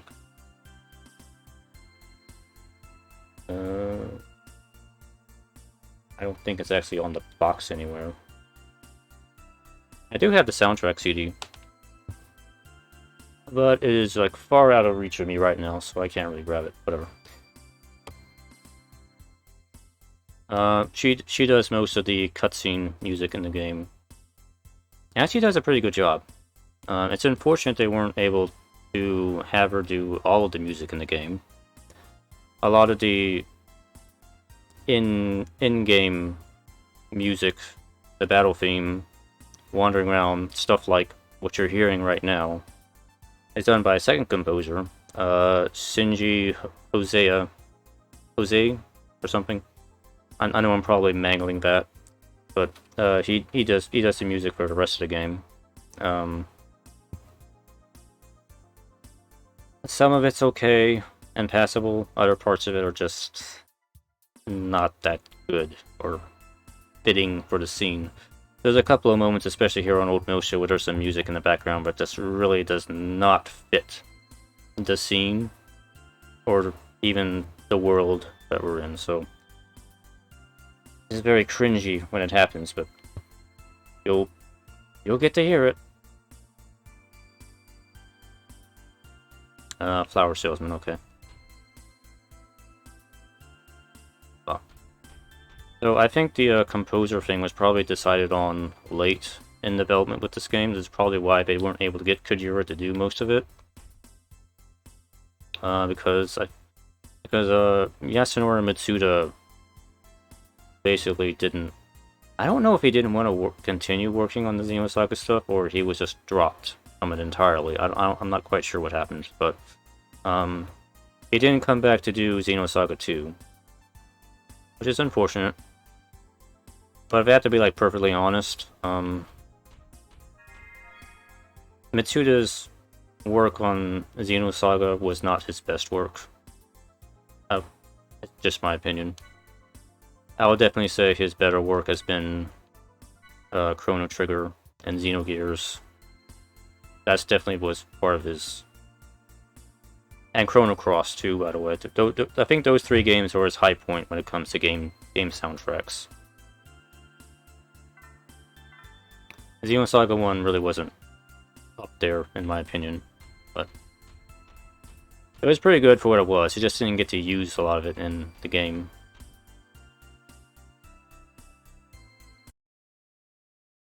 Actually, no, I probably should have looked at the menus before we did this, but there'll be a moment. That looks a car thing, sort of.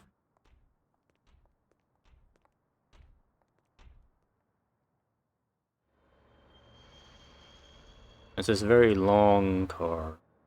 Actually, this is actually being another cool cutscene here. All right. She seemed very busy. Oh, I knew it. She's one of the contact subcommittee's head members. I'm sure it's a demanding role. Yeah, I guess you're right. I guess I've got to do my best to help her out.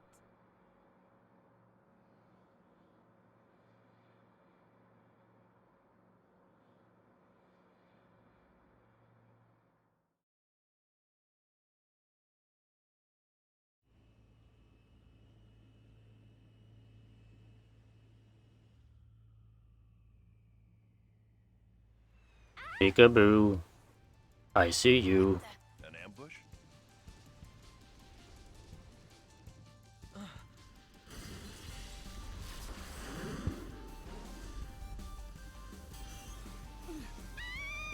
Junior, who are they? Junior, who are they? No, it's not him. It's too gentle for him.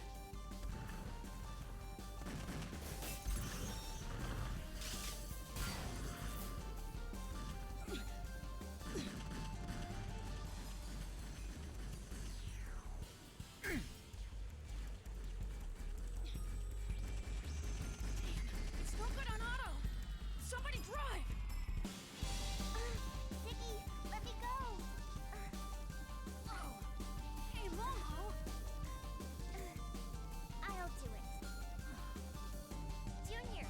Right. Point 2089. For it. Okay.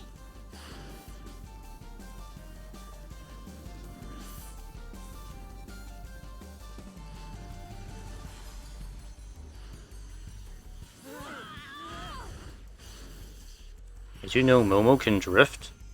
She can drift.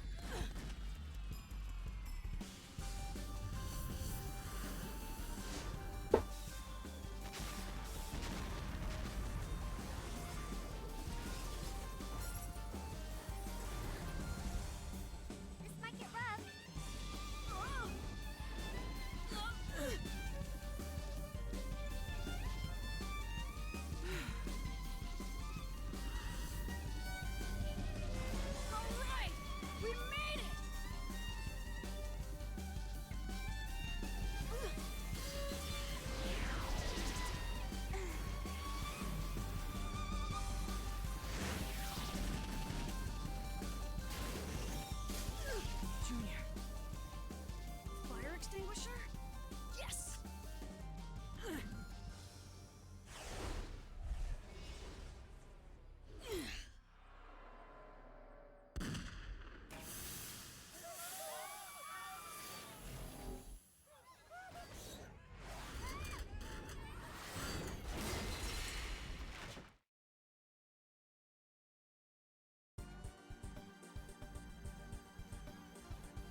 They're right behind us. Okay, we'll head for point 2089. Roof of Second Miltia Defense System number 6. Good thinking. That way the citizens won't get caught in the middle. Let's go.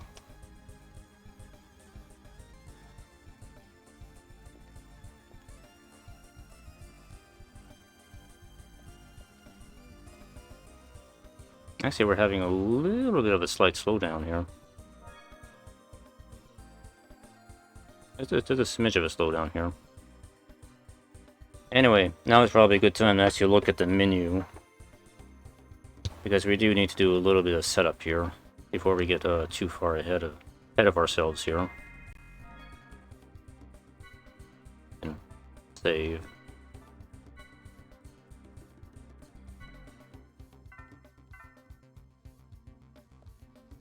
I wonder if it's like the smoke effects that are causing the slowdown. Okay, well, I need to look at Ether stuff because a lot of the characters don't come equipped with any Ether skills when we start here. So, as we saw in the introduction, this can be a problem because we don't have any healing spells on anybody. So we need to learn skills. Hopefully we should have some skill points. Yes, we do. Okay. So here's the thing about this game compared to Episode 1. In Episode 1, the characters, they each had their own base set of skills and ether spells they can use.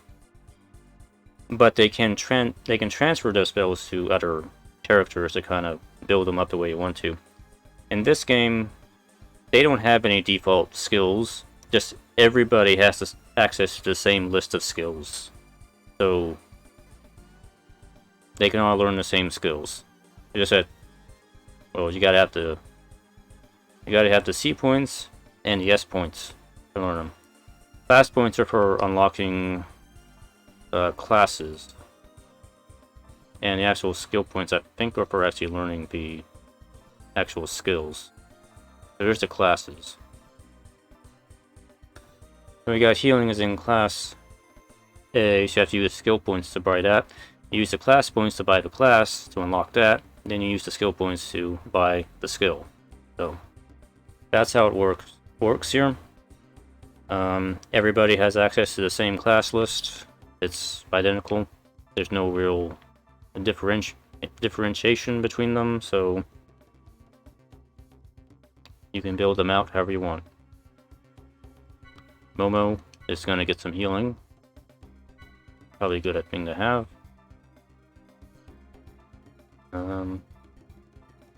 I can unlock one other thing with her. Let me see. Reverse.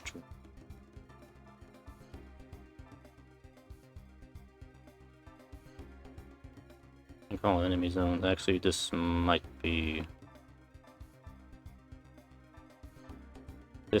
good for Momo.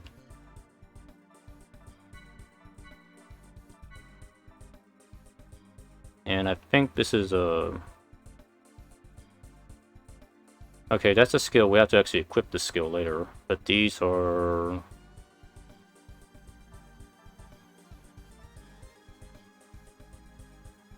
Or these are passives. I don't remember here.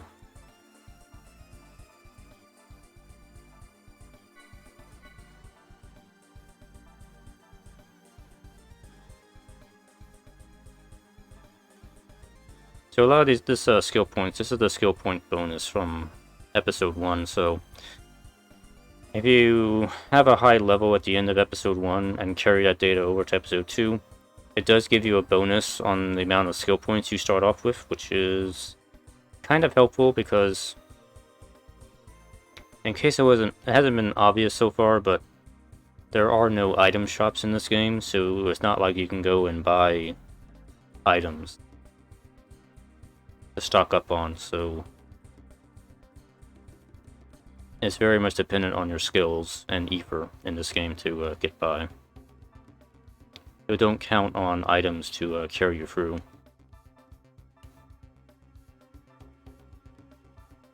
I think everybody's gonna have healing on some degree because it's just would be a good idea.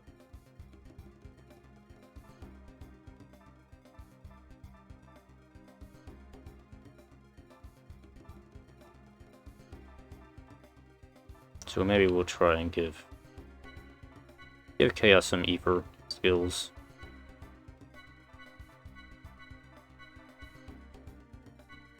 Oh, when you do complete a class, you actually do get bonus seed points. You can keep unlocking some more stuff. It's pretty nice to have. You can get level 2 now.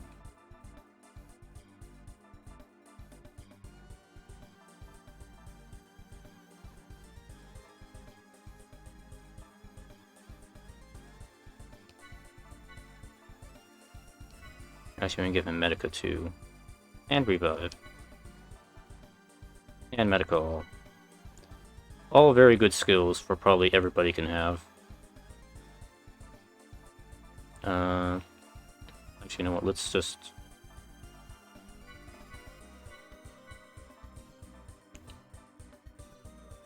Oh, it didn't really give me enough to bonus there. There we go. We can have this one. This would be a good idea for everybody to have this.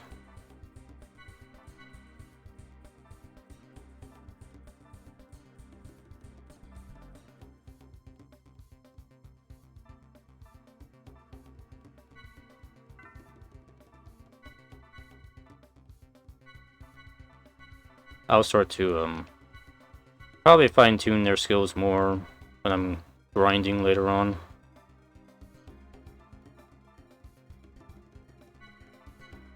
But for now, we're just gonna start off with some basic skills. And make sure everybody's got some good healing on hand. Will be important to have. Okay.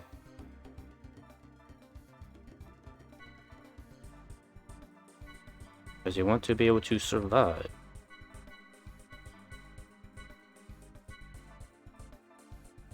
And we'll give you... I'll give you this.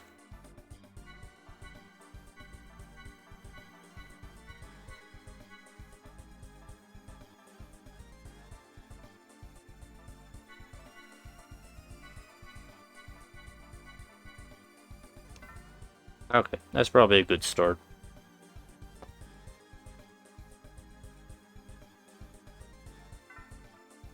And let's see. Next. I was pretty sure I have to equip skills. Okay, yeah, here we go. I equipped that. Alright. Got nothing. I have Ziggy swimsuit. It actually increases his agility.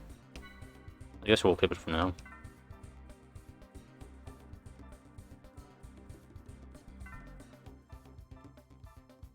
And we should be set to go. Everybody has Medica, so we're probably good to go here. Alright.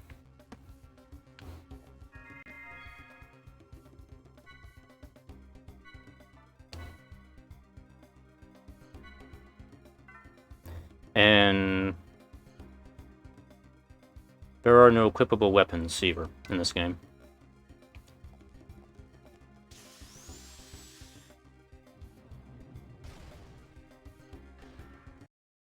Giant mecha Dodongo thing.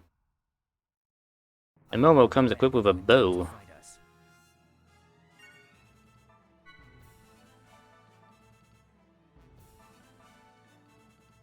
Analyze. Yo, Analyze works here.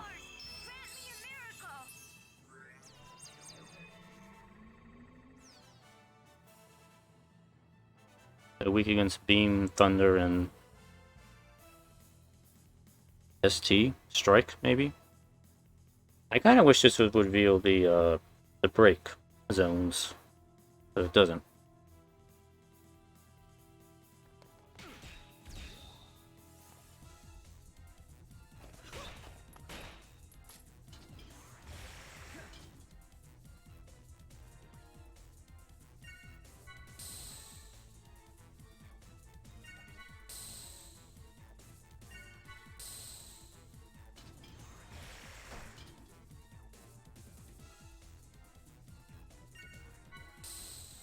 Yeah, stalk.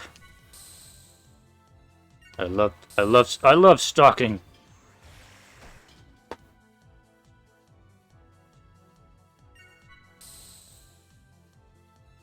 Alright, let's do topple.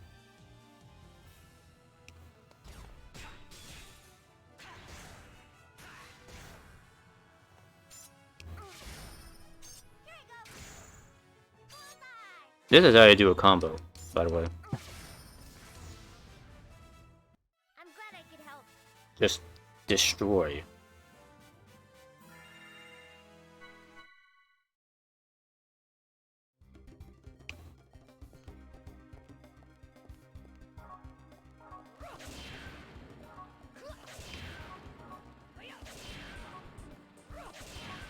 We are back to destroying everything in sight.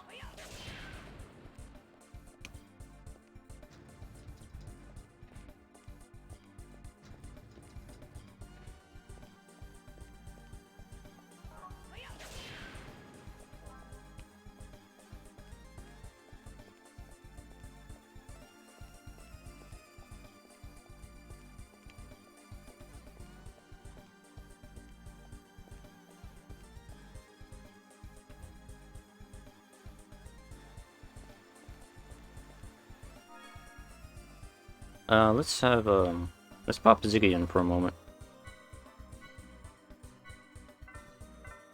So we can see him in his glorious swimsuit. What does a cyborg in a swimsuit look like, you ask? Well, he looks like that. I've got no time for wusses like you. It's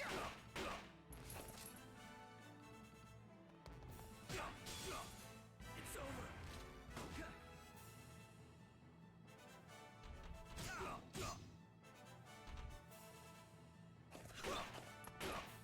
It's over. Sayonara, baby.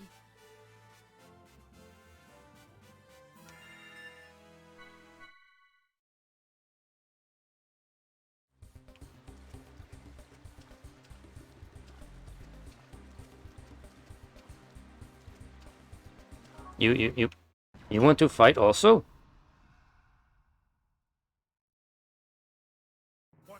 I think they want to fight. It's over.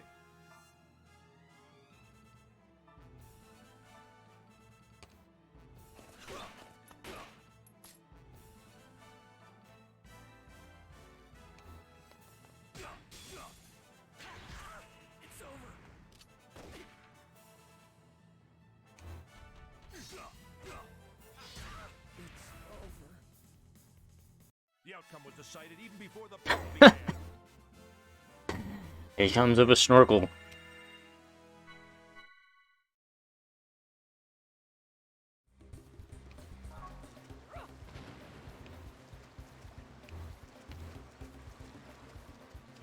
Yeah, whatever, we can fight him. Let's get the skill points. Don't worry. We won't lose. We won't lose. Don't worry. Eat this. It's over.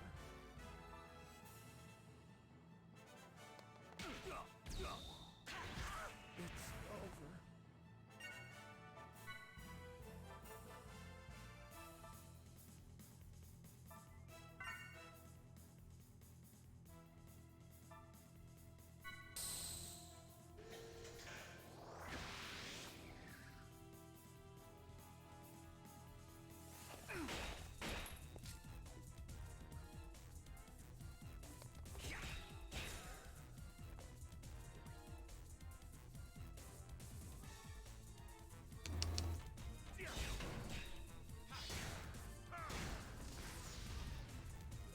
The outcome was decided even before the battle began.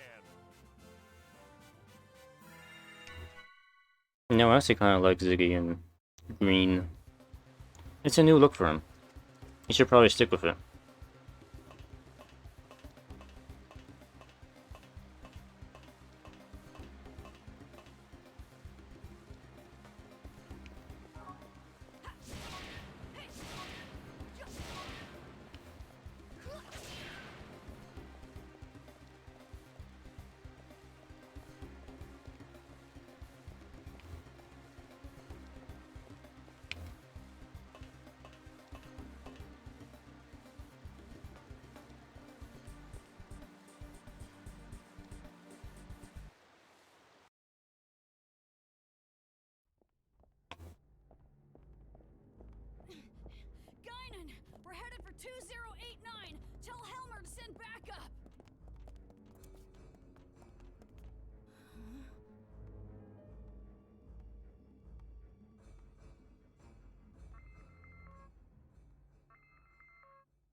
Sorry.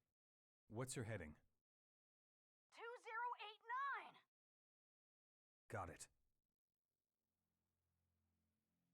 Strange. What was I just doing?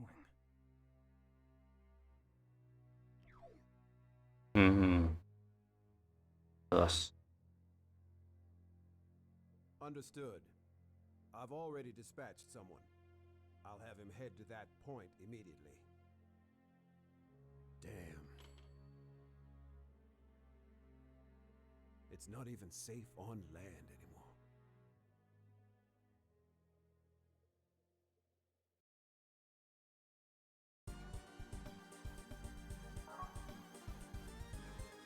Damn. It's not safe on the land anymore. Or planet side. You mean?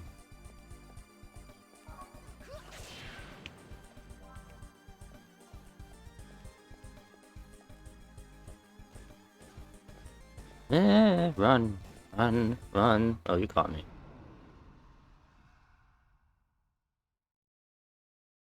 I will show you what a real battle is like.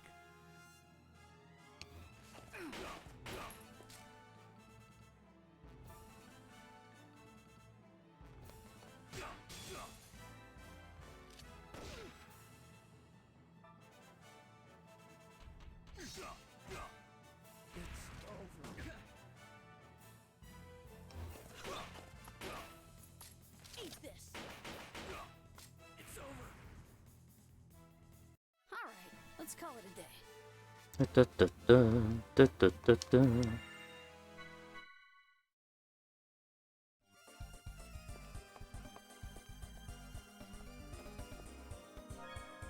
Yeah, how is my health doing? I could probably use some health here.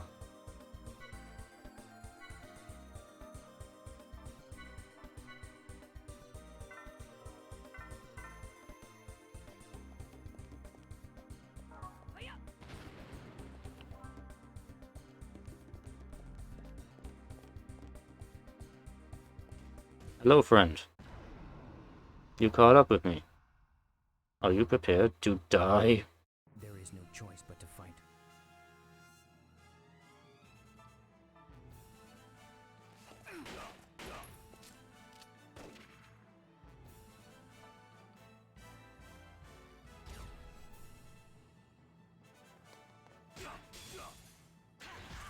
It's over!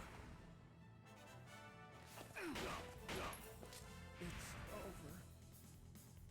Let's get going!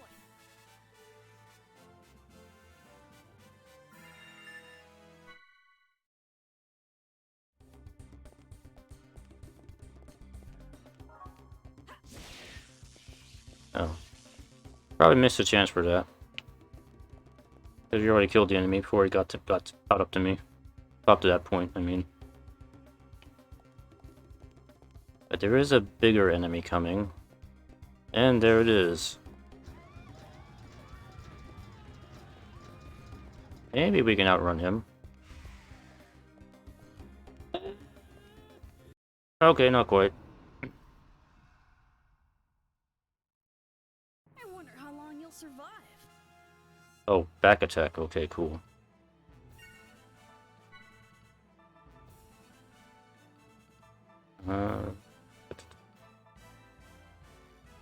Sure, we'll try that.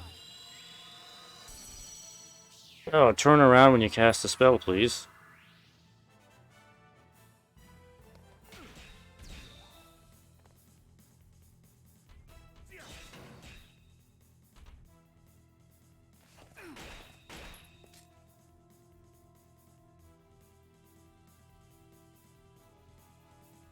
How much health does this thing have? Oh, it's at 1,000. Okay.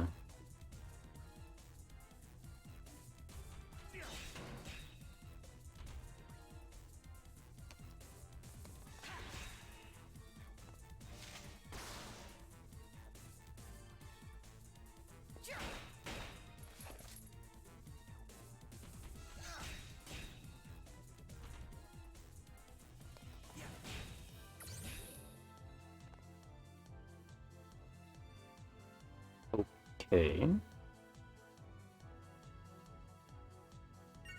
Not sure what that did, but... Guess we will find out.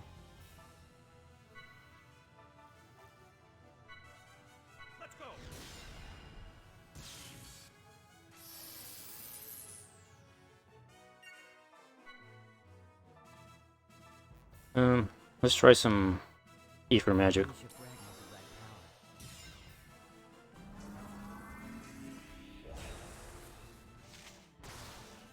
Miss.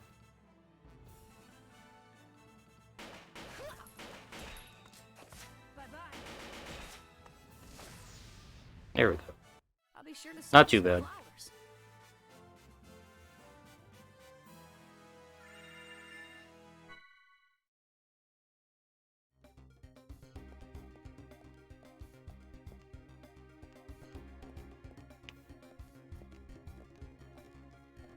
Oh, slowdown's getting bad in here.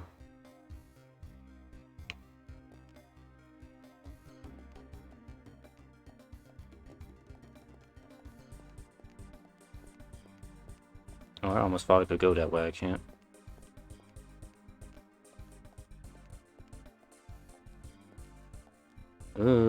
Slow. Wow. That just kills the frame rate.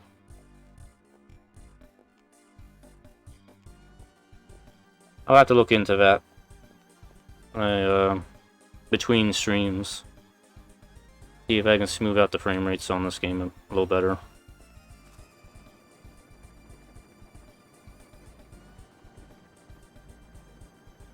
Ignore the black parts on the edges of the screen. The game was not meant to be in widescreen.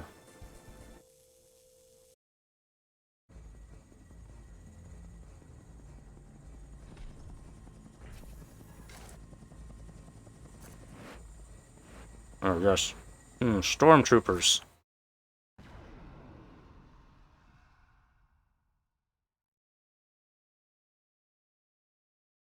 I will show you what a real battle is like.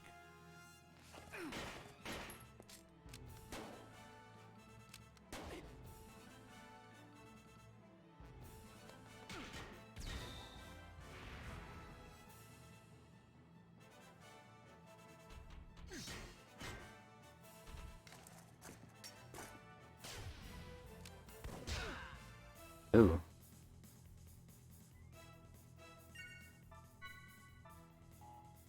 Oh, I can't do that. Oh, I don't have enough EP yet. Whoops.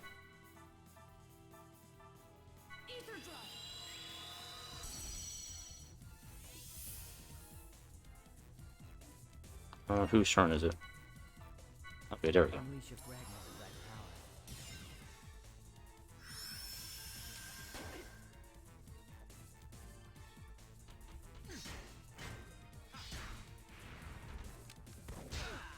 Ew. Guys, please turn around.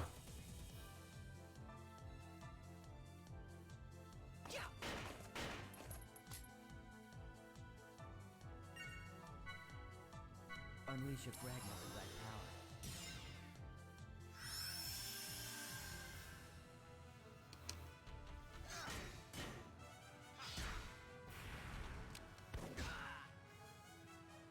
Man, Chaos takes so much damage.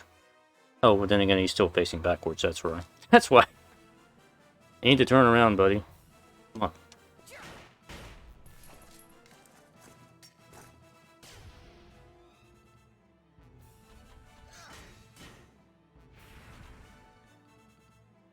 Don't let your guard down. Stay sharp.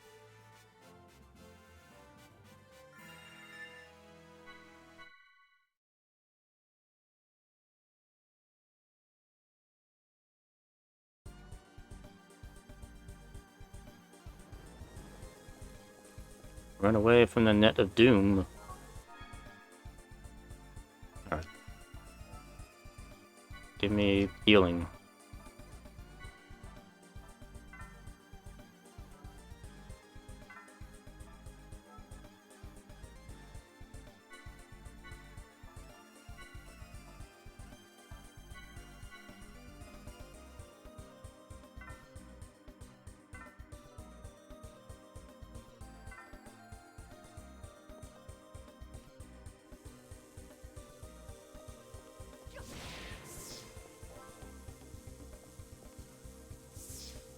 You bastards!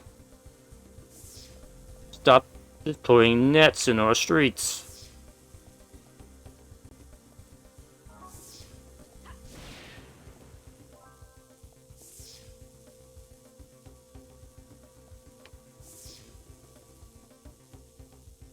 Oh, dang it. That was too close.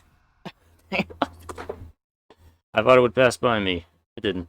I won't hold back if you intend to. And we got a helicopter. Let's see, which one was which again? B? No.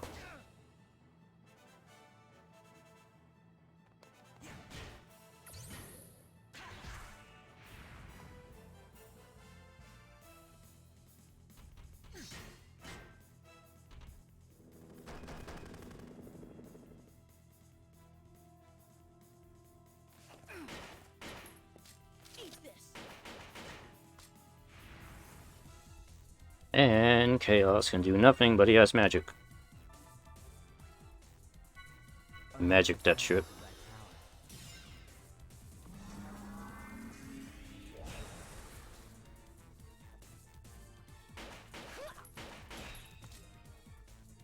And Ziggy cannot really do anything. It would be nice if you can turn around, though. Actually, wait, I can change characters, so that's right. I forgot about that.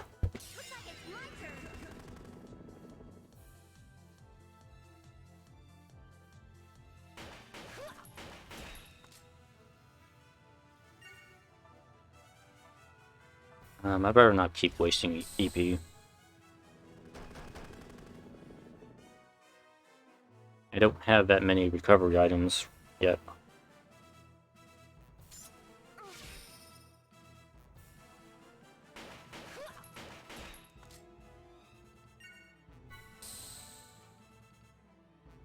Oh, there's more of them? Really? Yeah.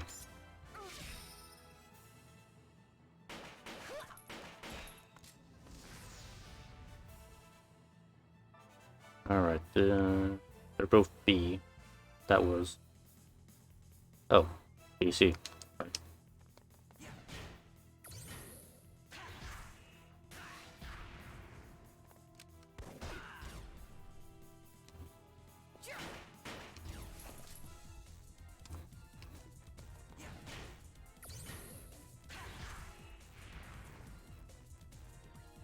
May all your souls rest in peace.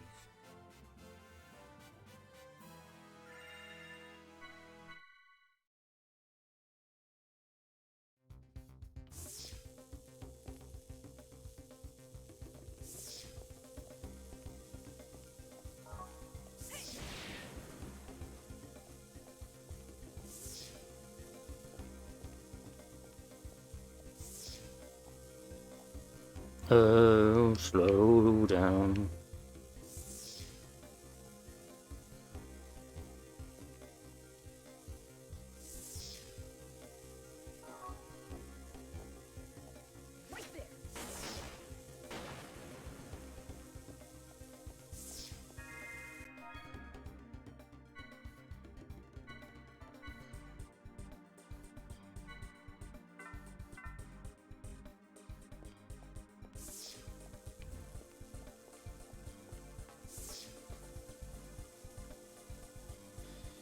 Going up.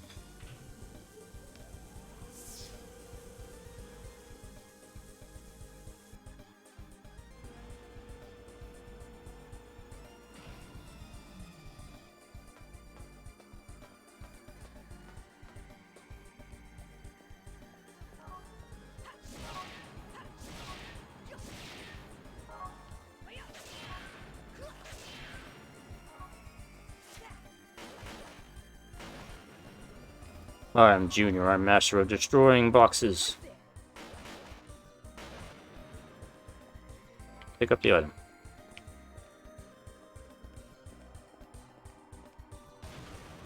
Oh.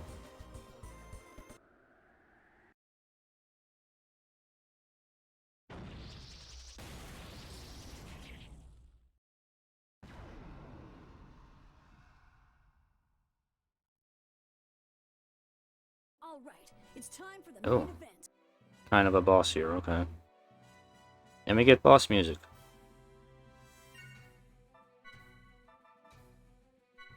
Ether Drive.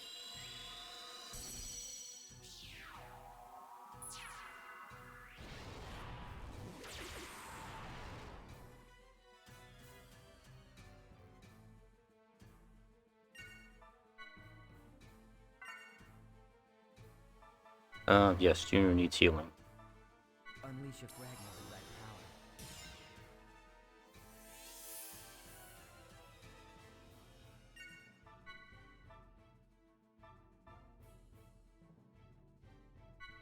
Let's go!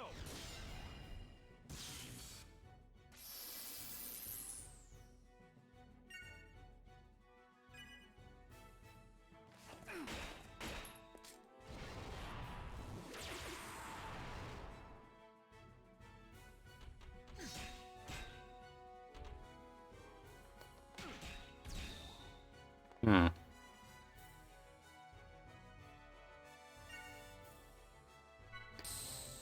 Gonna be one of those enemies that's a little bit not obvious on how to break them.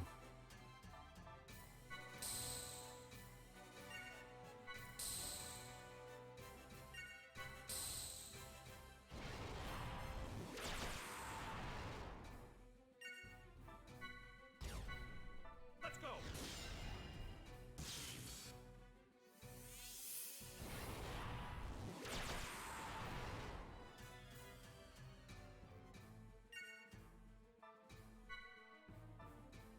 But it like really has it out for Junior. You know? Unleash a fragment of that power.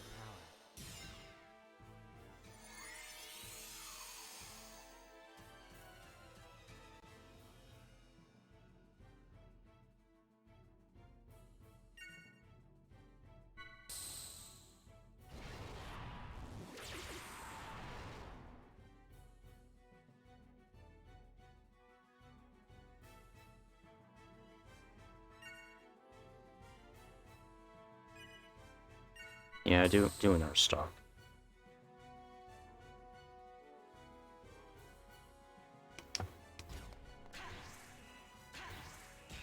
Okay, that's good. Good damage here.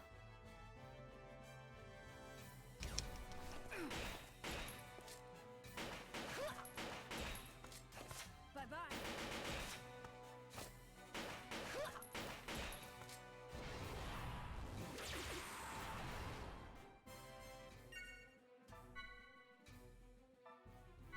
Ether Drive.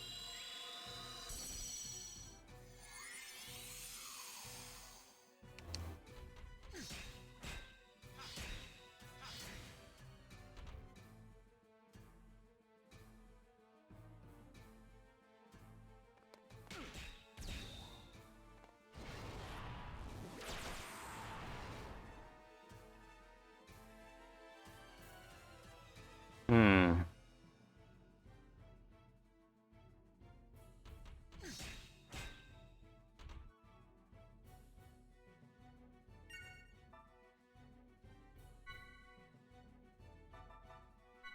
Ether Drive.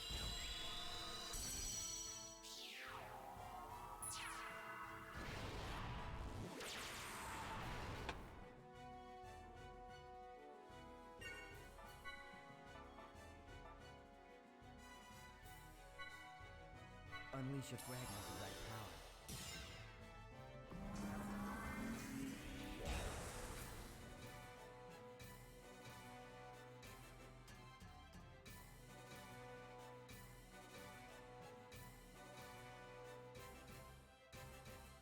I'm assuming the break is like a CC thing, but I can't really do that. But...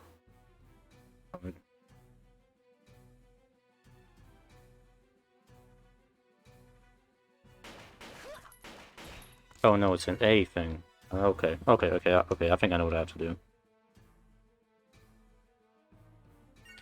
You need to stock. Stock. You have to combo it with the A attack. And the only good way to do that is to stock up and combo. Hopefully it does not kill everybody before I can stock up here.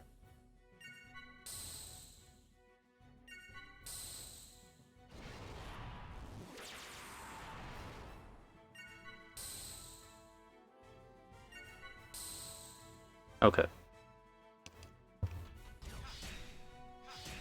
Oh, that's a B attack. Ah, Ziggy, come on. I need to,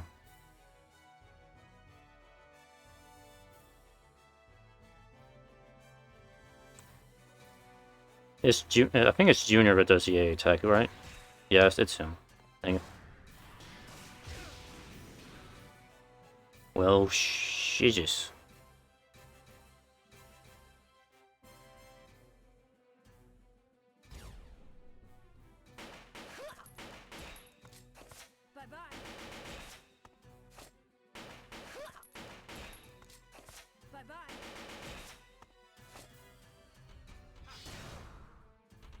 Ah, missed it.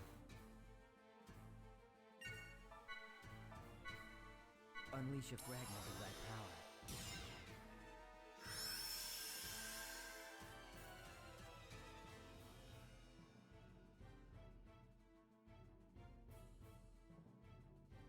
So it may just be 2.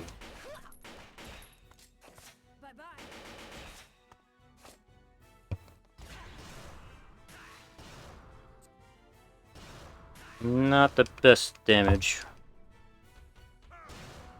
Ziggy does more damage, yeah. Okay.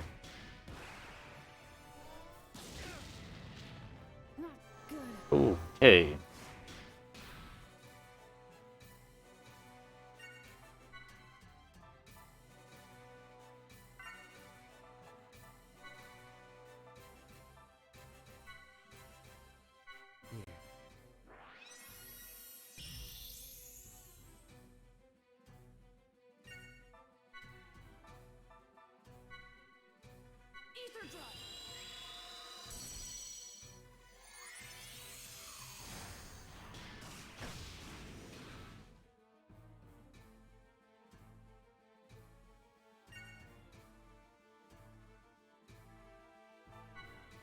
Oh, no.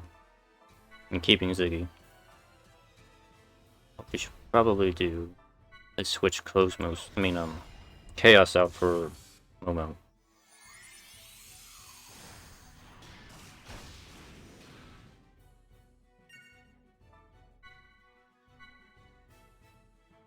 Looks like it's my turn. Now we just need to survive. Actually, no, I need you to stock. No, stock.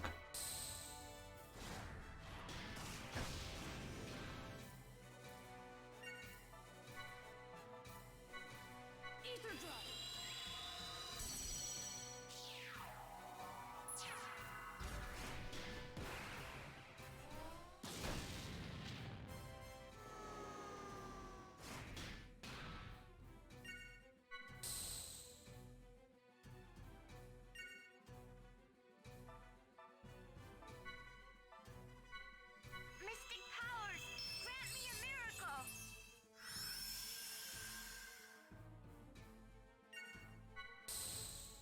Actually, I need some boost also. I don't have any boost yet.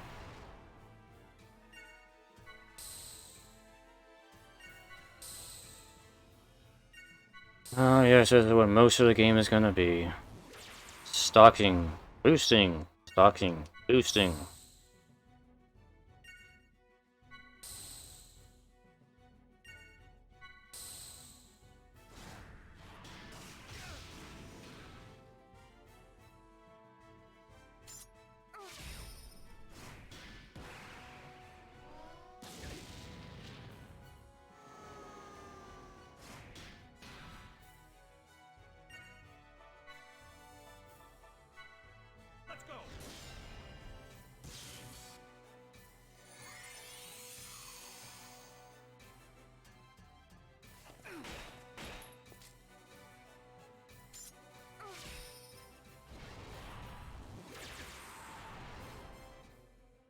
Actually, I probably range from botters.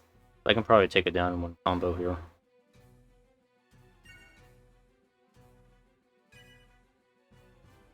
Yeah, whatever. Okay, so...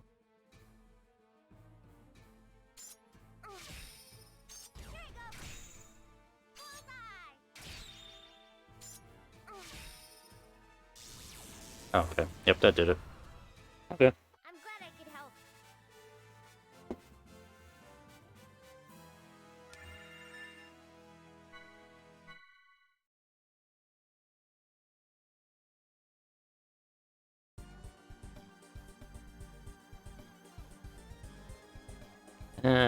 Go back to the save point and save.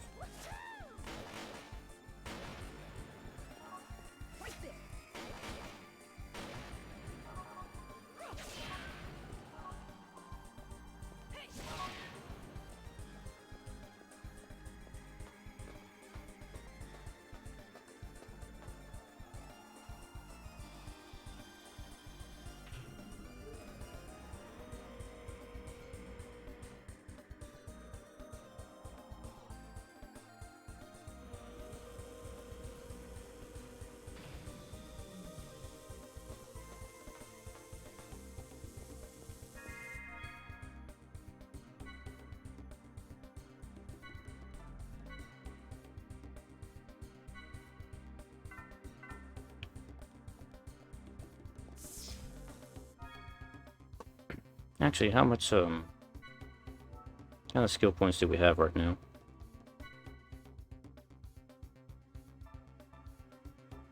Yeah, 500. Would be good to have.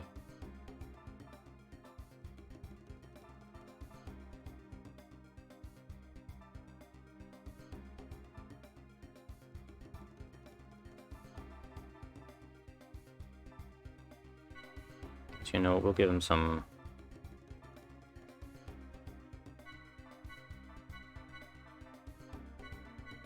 some attacker.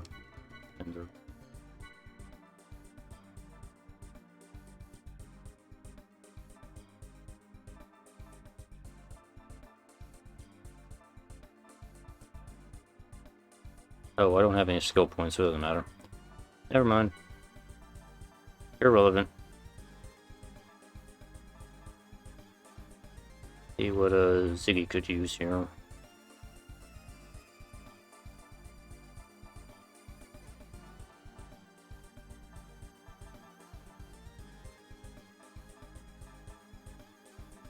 You know what, let's go with this.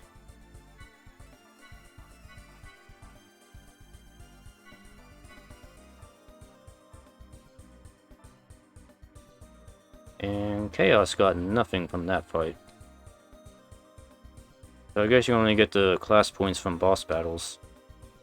Okay.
Actually, I probably should have did that before I saved.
Brain arm.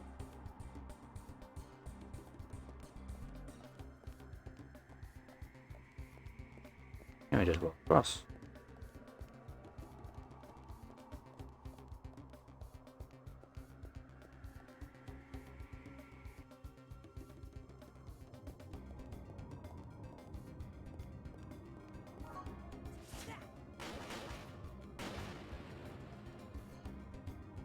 Damn, enemies are hiding inside things too. Like, I forgot about that from the last game. Oh noes.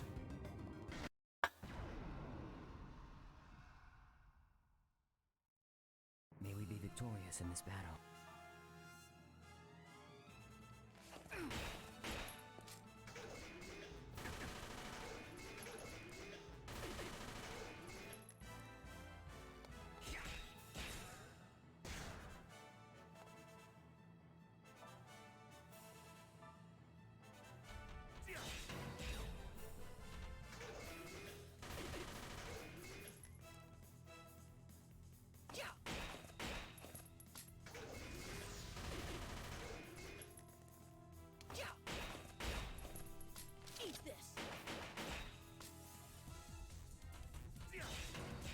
Oh. Oh. Junior sometimes screws up the combos. Not intentionally, it's just that he doesn't have a knock. He doesn't have he doesn't do topple or launch, unlike the other characters, because he only shoot. That's the only thing he does. He shoot.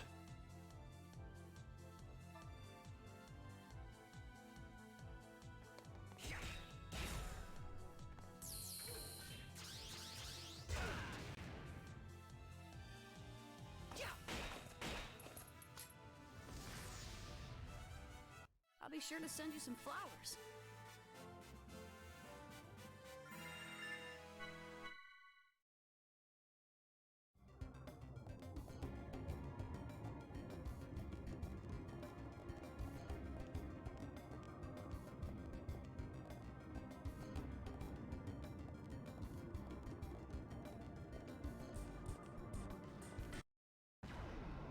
Mechon. Tail of a Mechon. May we be victorious in this battle.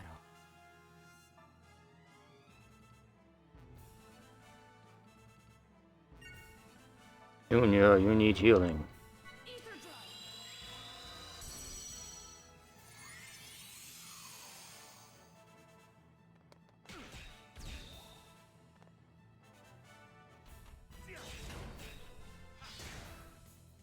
Eat this.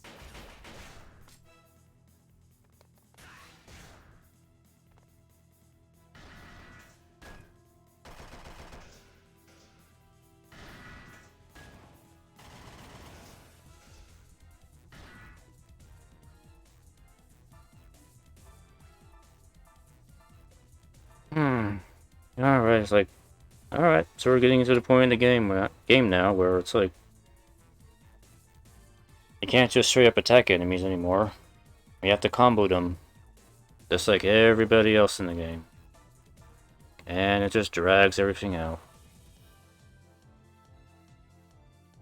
Okay, fine, we're gonna have to just do it this way.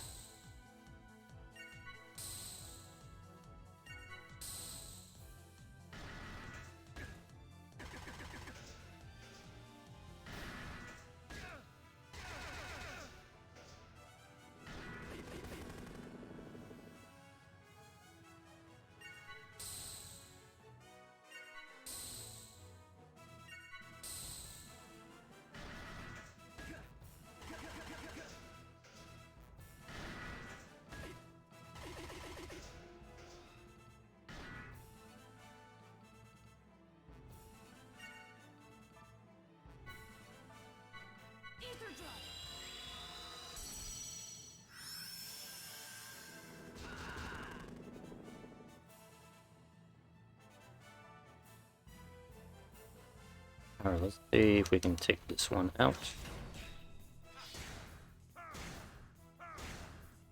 Eat this. Eat this. Eat this. Okay, got one.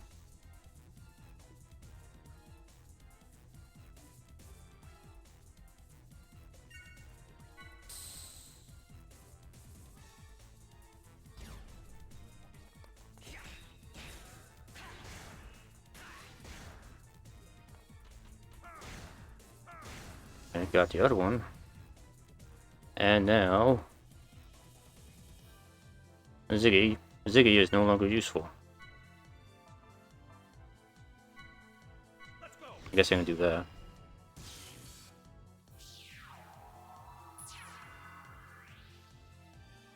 And okay, well you can still shoot.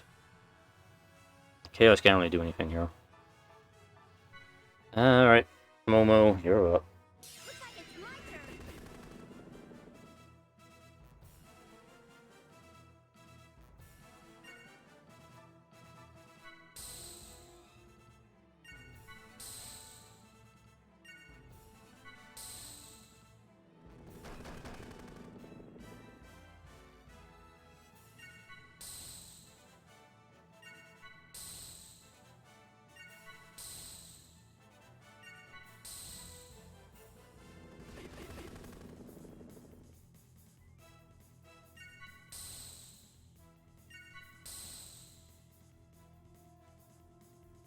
Okay. Okay.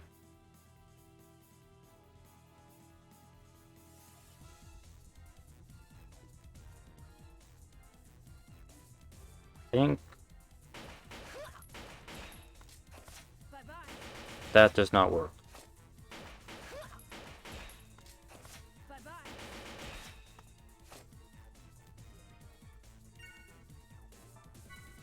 Okay.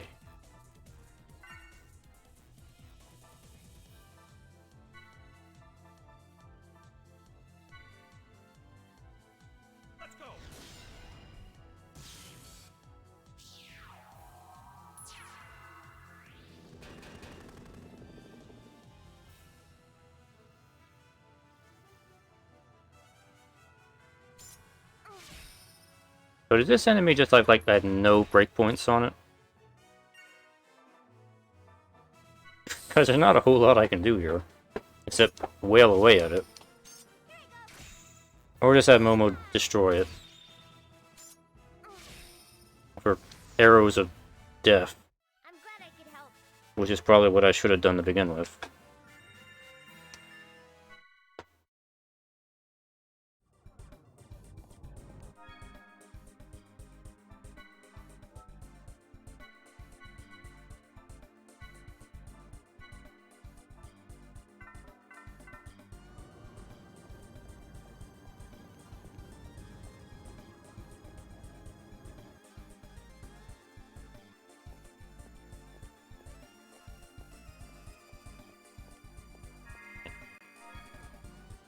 Save point. Save me, save point.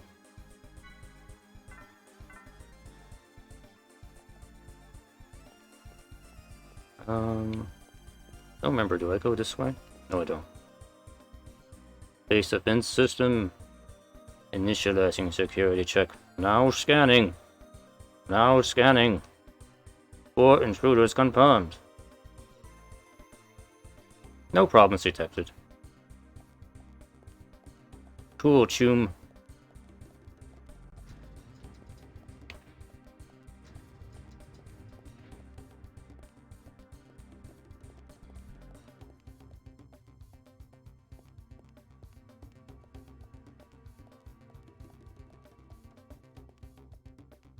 Up the stairs. Up the stairs. Why did you have to do that? Now we're in slow mode.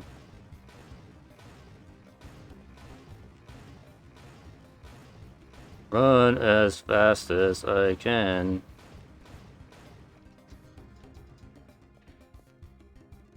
I mean, sure, I probably could have fought them, but whatever. We have a cutscene. Long time no see. You're looking well. You remember me, right?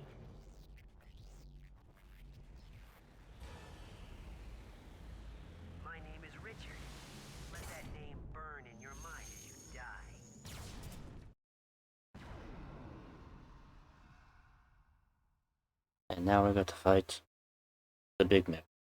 All right, it's time for the main event. Without mechs.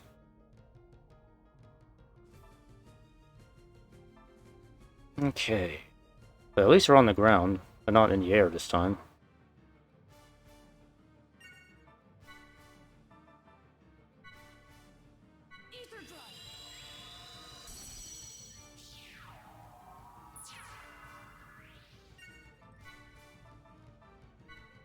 Let's go.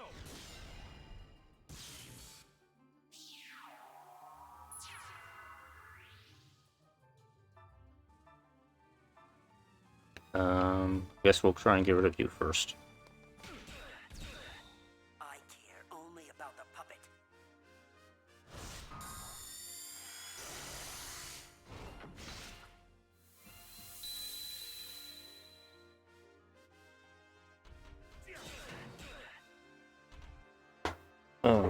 Okay, I guess they really can't. Can they be broken?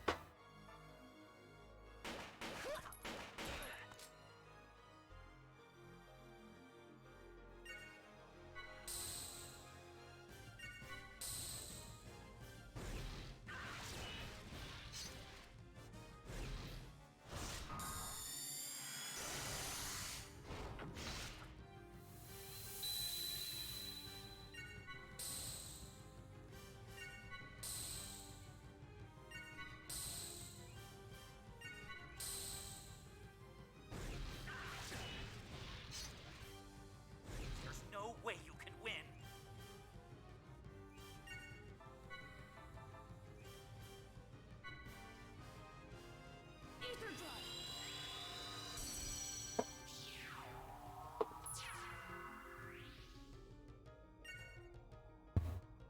Yeah, okay, just weak, okay.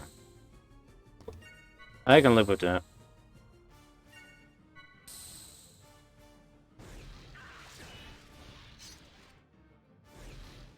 There's no way you can win. Okay. Guess we just attack.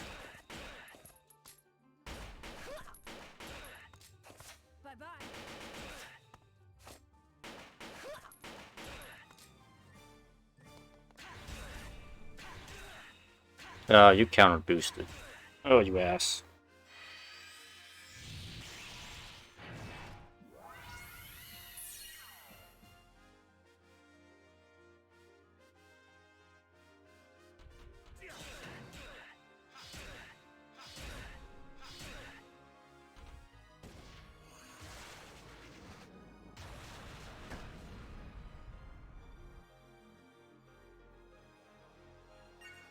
Okay, well we actually did some decent damage there.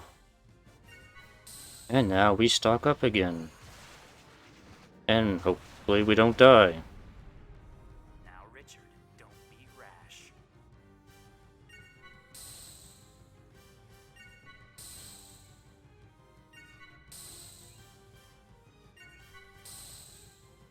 It's pointless to resist.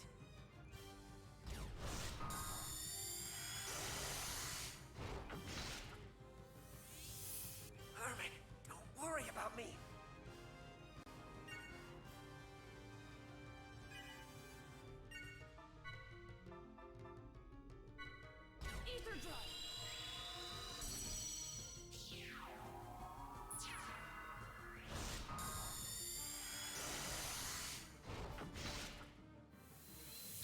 Hey, don't be doing stuff.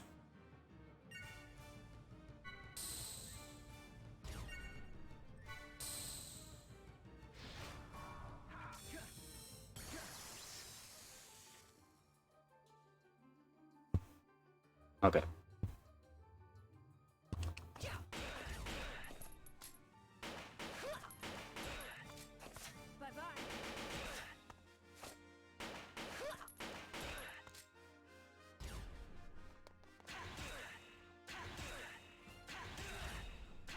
Ah, dude, stop your fucking counter boost.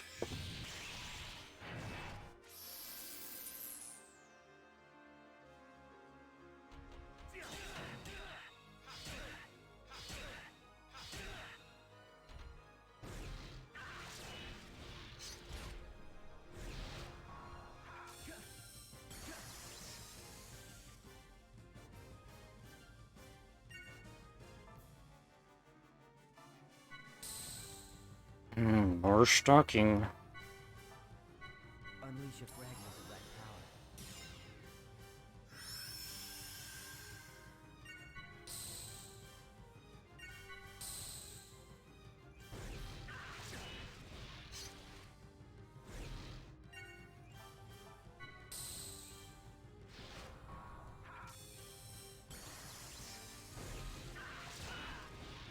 power. Ouch. You like not do that.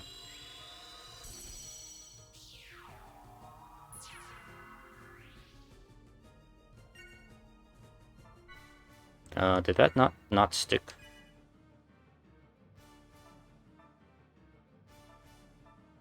Oh, okay. Did it? He has an S on him. I don't know. Let's go.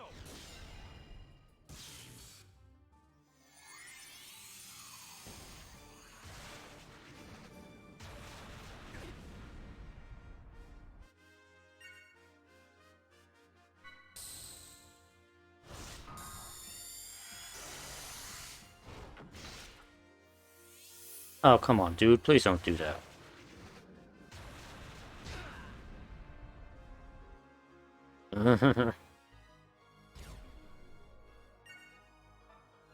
I like how they just counter boost while I'm sitting here trying to decide what to do. Like, please.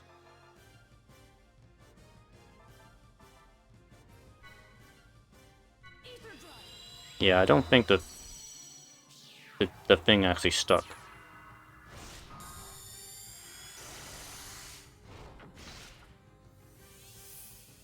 Oh, come the fuck on. You know, if it was an actual mech fight and a fair mech fight, this wouldn't be a problem, but since I'm a character fight against mechs, kind of at a disadvantage here. And I don't think these things can even be broken.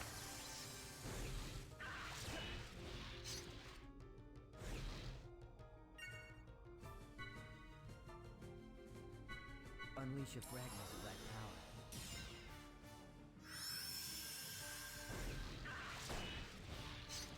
Yeah, but down dex thing is like not sticking anymore.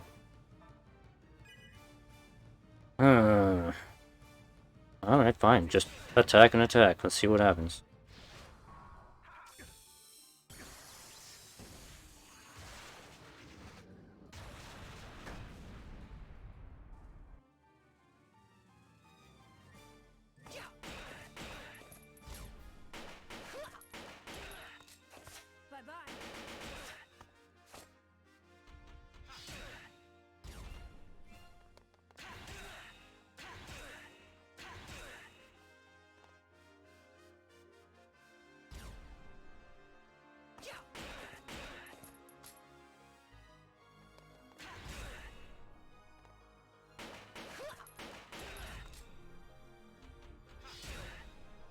Oh, Tara, just keep trying everything.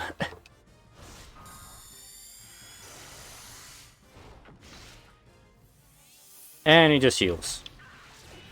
Fuck you.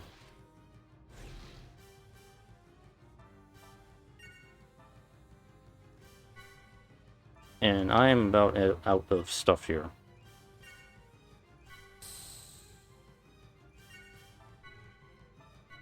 Unleash a fragment of that power.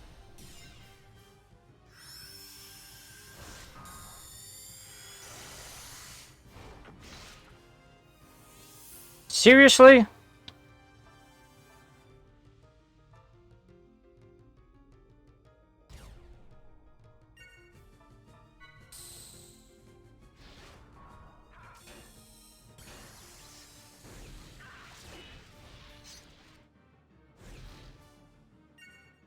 Now I remember why I cheated through this game, when I replayed it a while ago, because it's not only the stalking and the boosting stuff, there's also a lot of bullshit in the fights too. And this is probably the first one that has bullshit in it.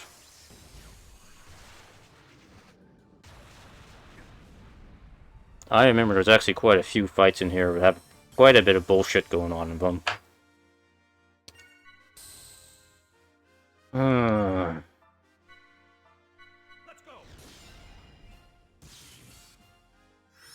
And it's still like so early in the game, where I have not built up enough items and stuff to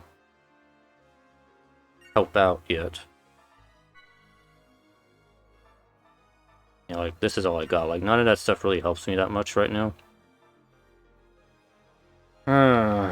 Fine, switch over to, oh no. At least you can heal up.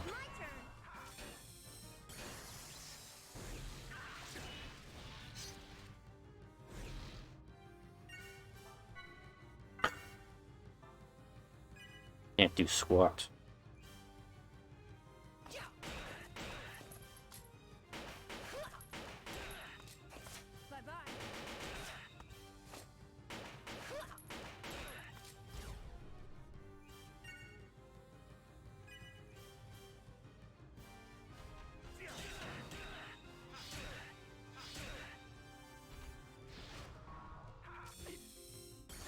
Don't kill him. God damn it.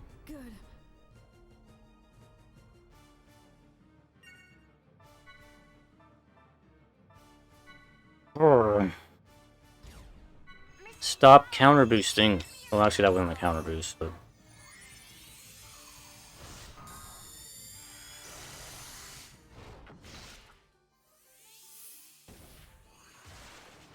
Jesus Christ.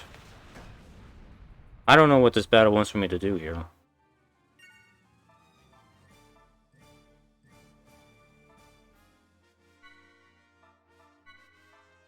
Don't waste it.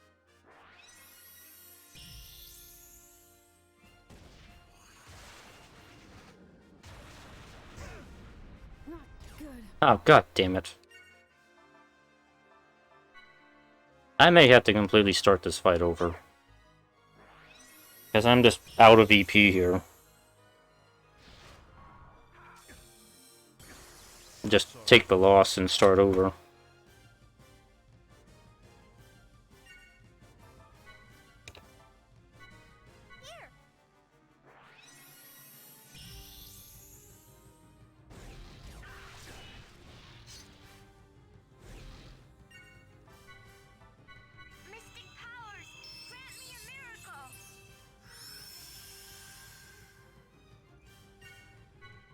Because, like, I try and stock up to do combos, but instead they heal up while I'm trying to stock up. That doesn't fucking help me.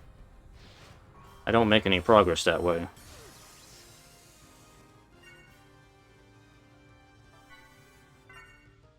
No EP.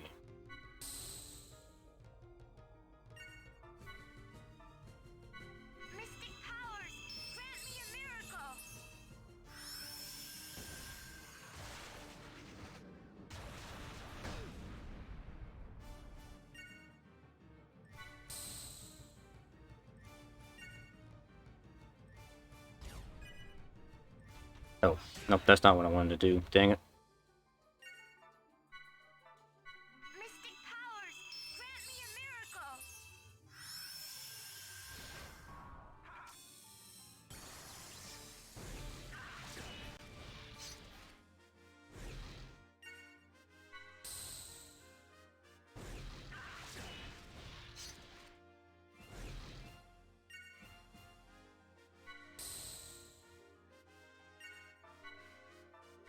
Ugh, these assholes do not give me a fucking break.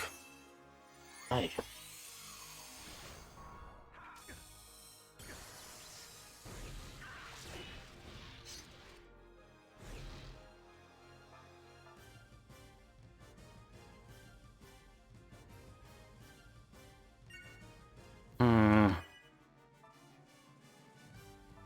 I'm not going to be able to take down either one of these guys. If I try and fight him, kill him, the other dude's just going to heal him up while I'm trying to stock up again. And I'm not going to be able to last long to take down Scoopin'. So I think this whole fight is probably boned already.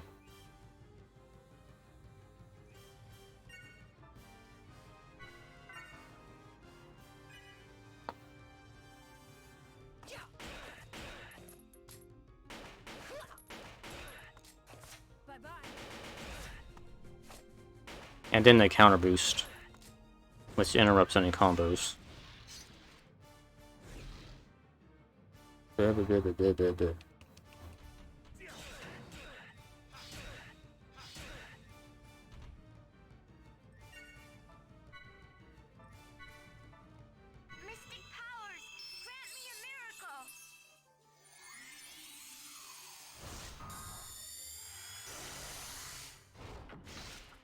Yep, and then that happens.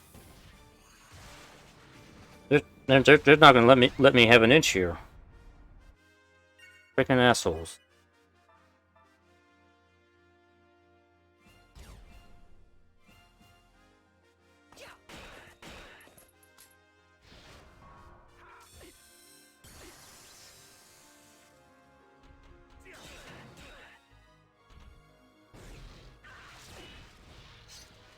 Not good.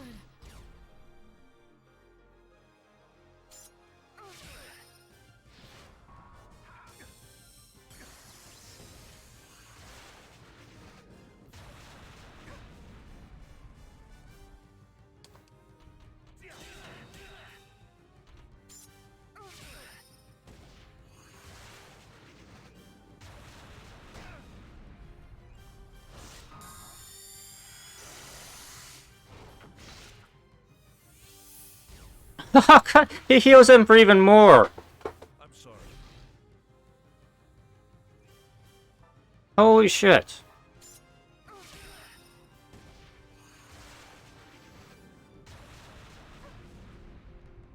Okay, Momo. Just, tank all the hits there.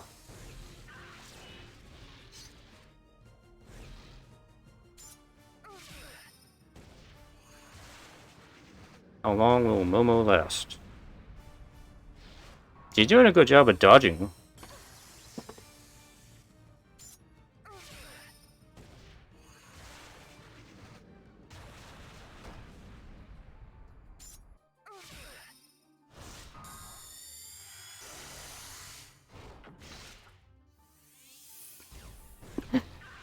This is gonna go on for fucking forever. Just shoot arrows at him now. He actually takes more damage.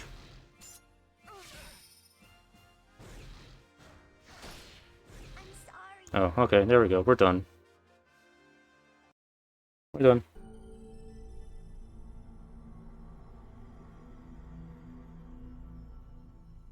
Alright, new strategy. We're gonna attack the other guy.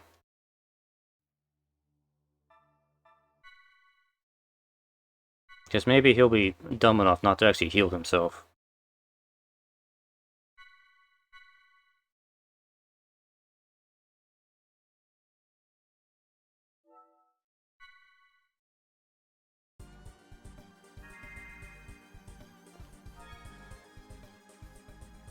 And we're gonna start off with Momo in the party. I think maybe Chaos was doing a little bit more damage than Ziggy was doing. So we'll stick him in there. Swap him out.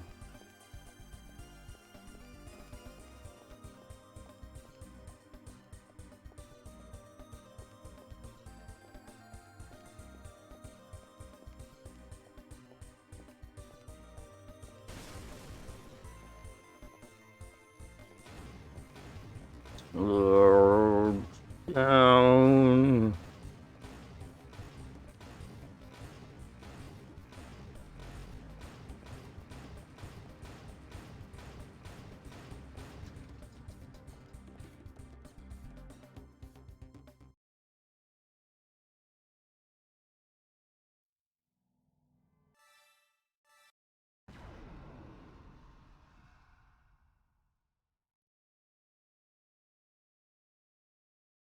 Don't worry. We won't lose. Okay.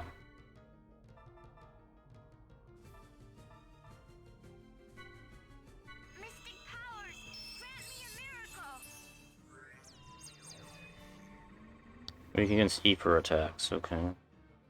Beam, Aura, okay, Aura. Aura's good because Chaos has Aura.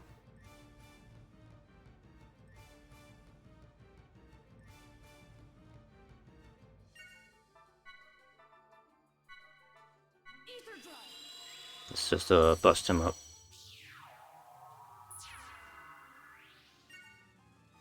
And now we stock. Hand over that puppet.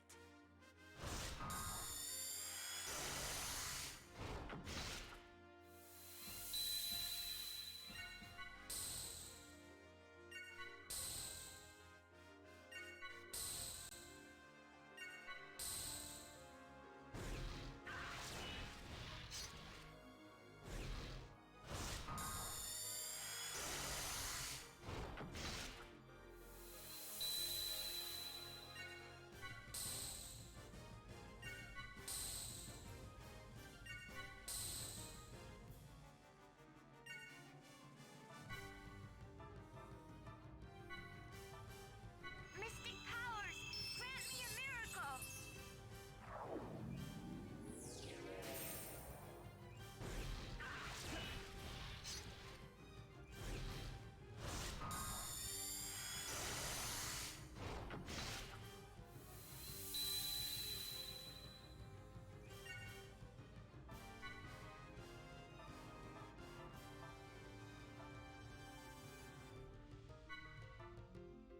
Yeah, sure, might as well. Might as well do that as well.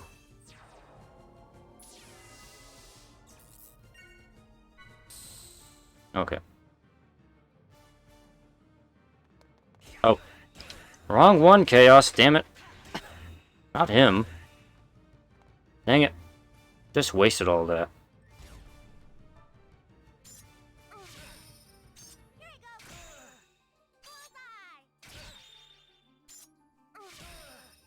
Don't counter boost. There we go. Dang it, see, I needed Chaos for his aura attack on him, but whatever.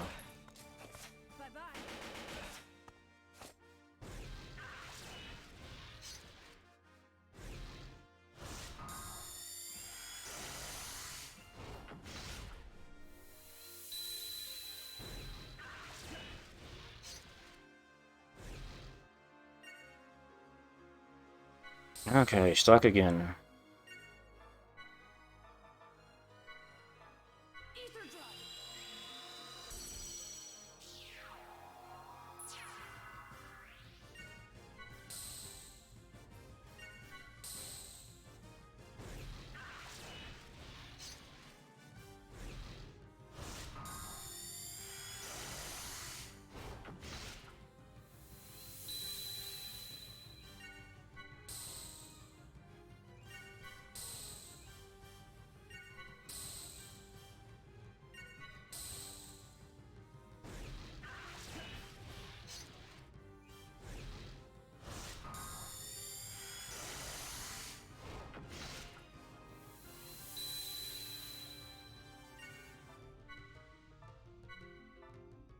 Mystic powers, grant me a miracle.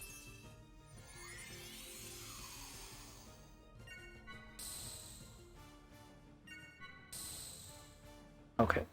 Okay, we are ready now. Okay. Oh, damn it, you counter boost. Fuck your counter boost.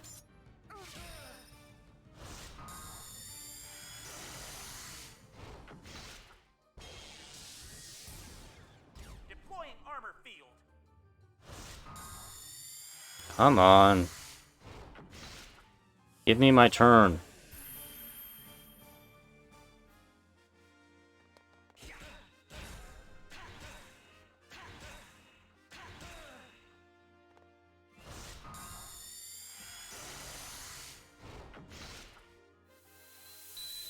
Well, now he's got a freaking shield up now.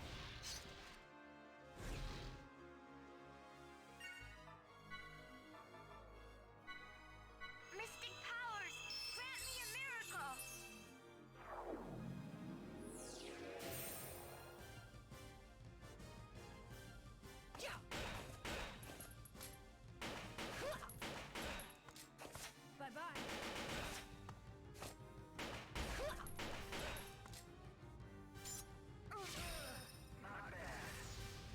There we go. Got him, finally. Now we need to stock again.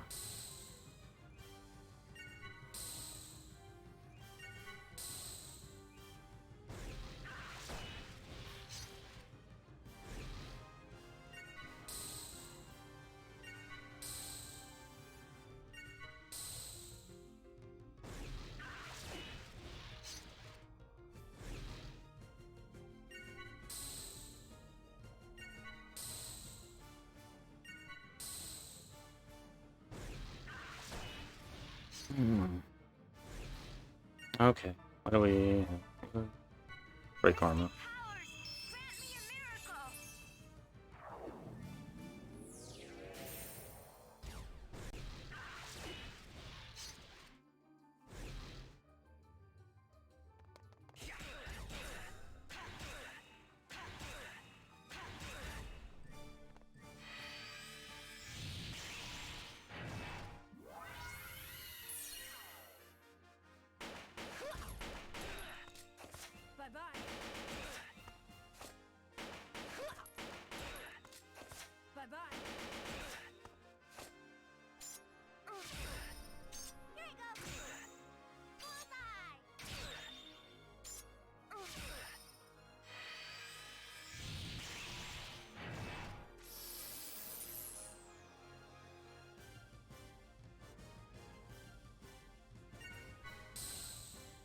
More stocking.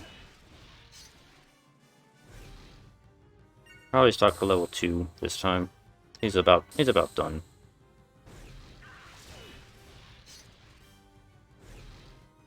Good. Junior, you moron, why did you die?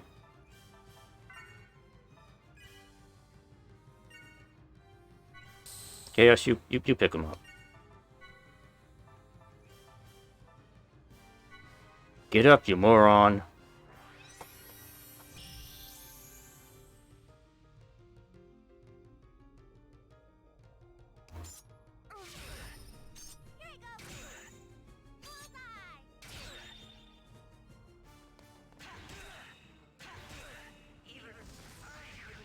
There we go, finally.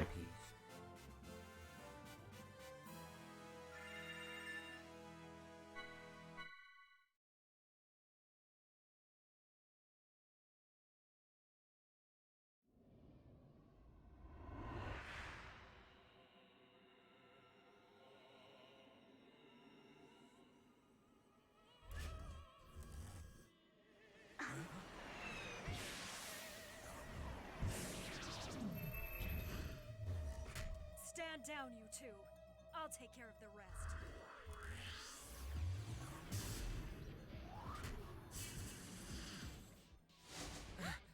Finger funnels. It's pointless to resist. Turn over the 100 series at once!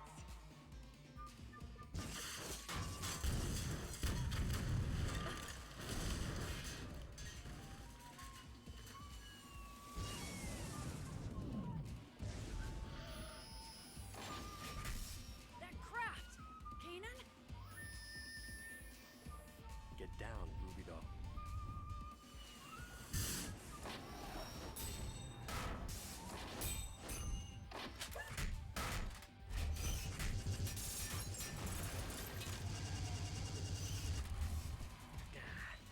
I've got you!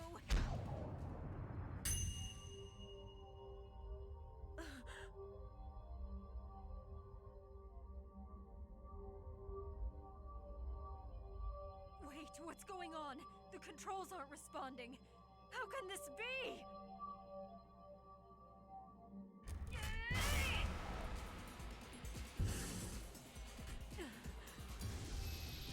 We've got no choice. Richard, Herman, abort the mission. We're withdrawing.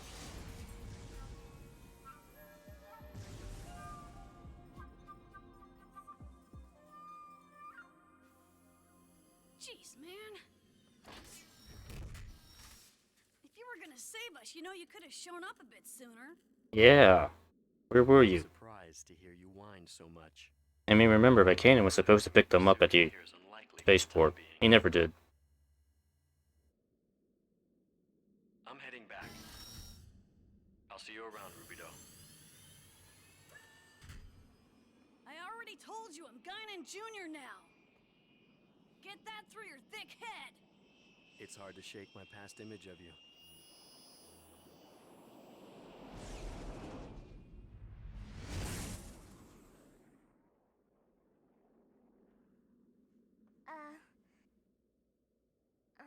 Do you know him? Yeah. He's an old acquaintance.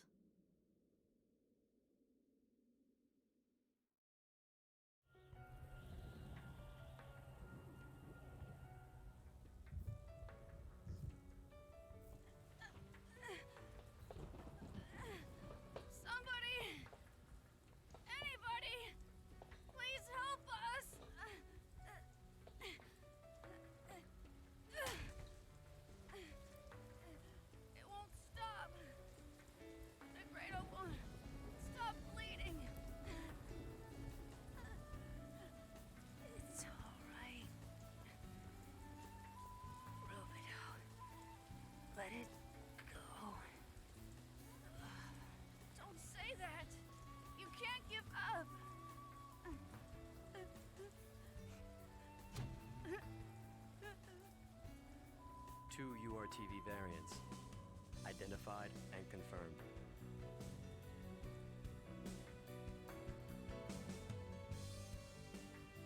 The red horse carries war, and the black horse, famine.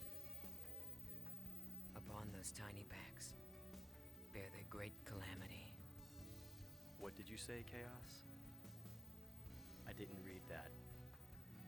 It's nothing. Let's go rescue them. It's all my fault. I'm the leader, but then I cut the link. And now Albedo's. Albedo? He's a piece of me. Beating in my right chest. I have the search results. Albedo is the name of unit number 667. The records show that he and unit number 666 were conjoined twins. Apparently it happens on rare occasions, even with artificially created children. So he was infected as well, the rider of the white horse. May your bodies and souls find peace, even if it is but a short one.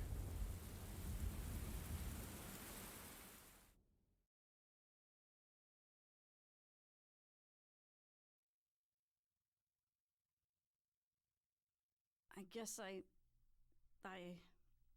owe them my life. So you've known Chaos for a long time too? Can I also call you Rubido too? It's a very pretty name. Sorry, it's just, Oh, I'm sorry. Nah, it's just... I don't have a lot of good memories of that name. Oh.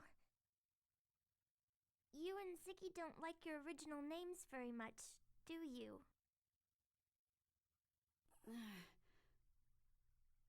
Names tend to link themselves to memories, both good and bad. I have a feeling that old man over there has a lot of baggage himself. Besides, I think old man over there seems to like being called Ziggy. Oh, I hope he does. Even though it kind of sounds like something you would call your dog. Woof woof.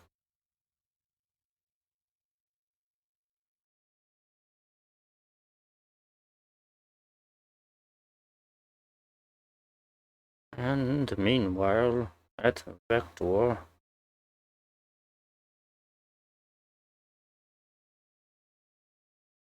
I'll probably stop when I find the next point to, a good place to stop here in a bit. Right. The situation I guess we'll catch up with Xion KOS-MOS here. Increasing rate. More than 120 star systems have already been eradicated, a fact that's been difficult to keep secret thus far. Worst-case scenario projections indicate that if this continues, humanity will only have a few years before it's completely wiped out by the Gnosis. Yes, I understand that. Thank you. But tell me how this relates to KOS-MOS. This way.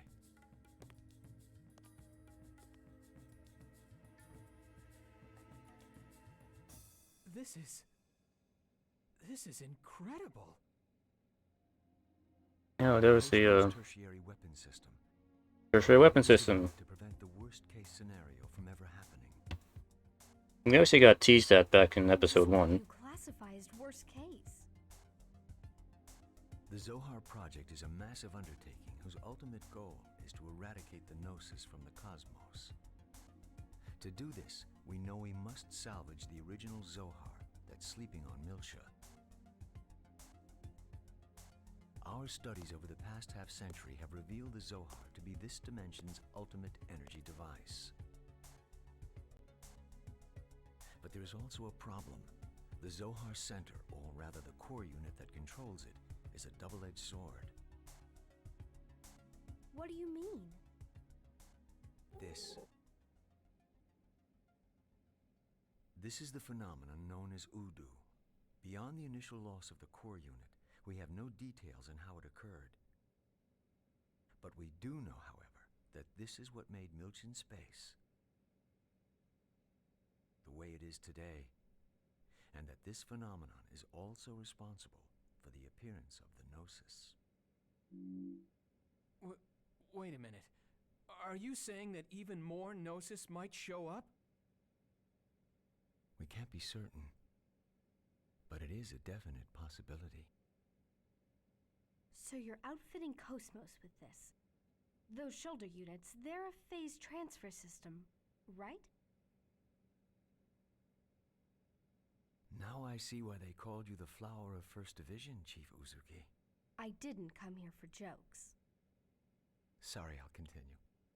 This was originally designed for use on the archetype, but it's been refitted for use on the current KOS-MOS. The system radius is 130 nanometers. 130?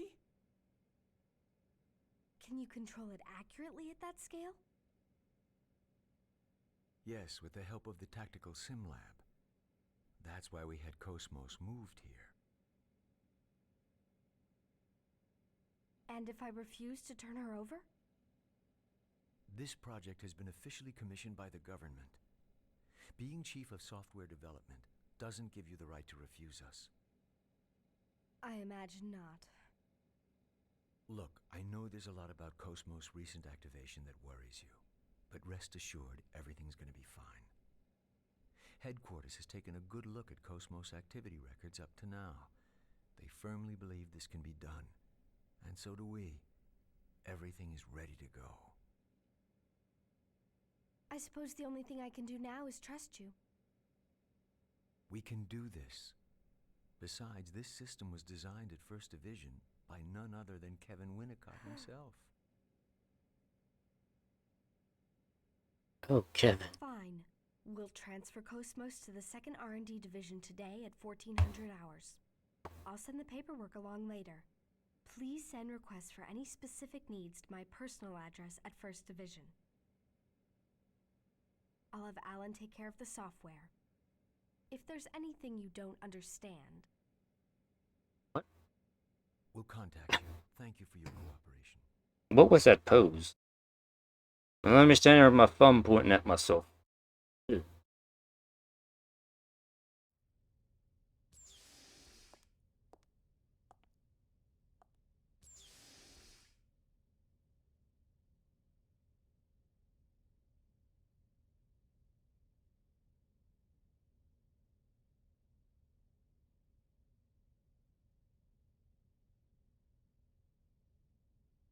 For the sake of... humanity? Yes, you might even say that's the reason she was born. Her awakening will lead humanity toward the future. I can hardly wait until that time comes. This transport is part of KOS-MOS equipment too, right? A craft that can interact with hyperspace on its own without using a UMN column. Is this going to save humanity too? In a broader sense, I suppose. It might come in handy for us someday. Foreshadowing.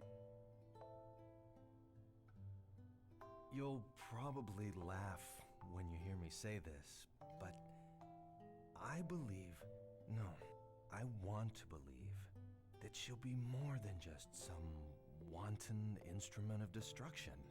I hope the future that she builds will be one swept clean of our differences, an ideal world, free of destruction or slaughter. Sounds funny, doesn't it? No. It's just that... your eyes, Kevin. They were so lit up just now that you looked like a child. I can't help it. I guess I better watch myself during the public test. Well, to be honest,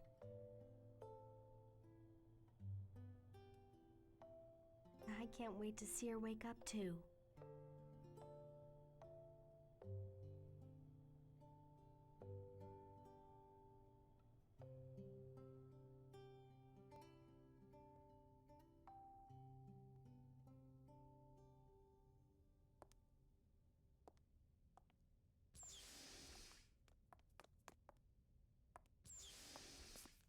Chief! Wait up, Chief. Hey, what's wrong with you? You're acting strange today. Nothing's wrong. It's the same old me. Where are you going, then? Into the city for a bit. It's been a long time, so... A long time? Oh, right. Isn't your house, Yeah, it's in 8th District. Listen, Alan, don't take your eyes off KOS-MOS, okay? Yeah, of course. Why?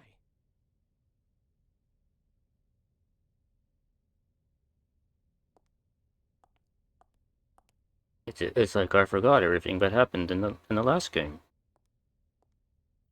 There is definitely something wrong with her today.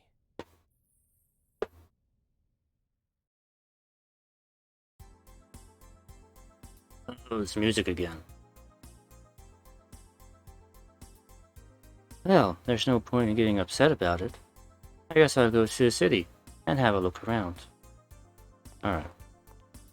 Alright, so this is where I'm going to stop for tonight. It's going almost 3.5 hours here. So, I know there's a save point right here. Go ahead and save right here.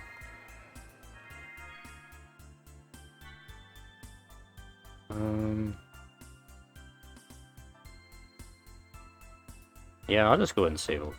It's fine. Alright, so yeah, that's the first part of this game. So actually a lot of stuff happens, even though the fights are still kind of grindy. So like in 3 hours we pretty much covered the past in Old Miltia, then the present, catching up with the team on Second Miltia. We get introduced to the ESs. We learn that Momo can drift a car.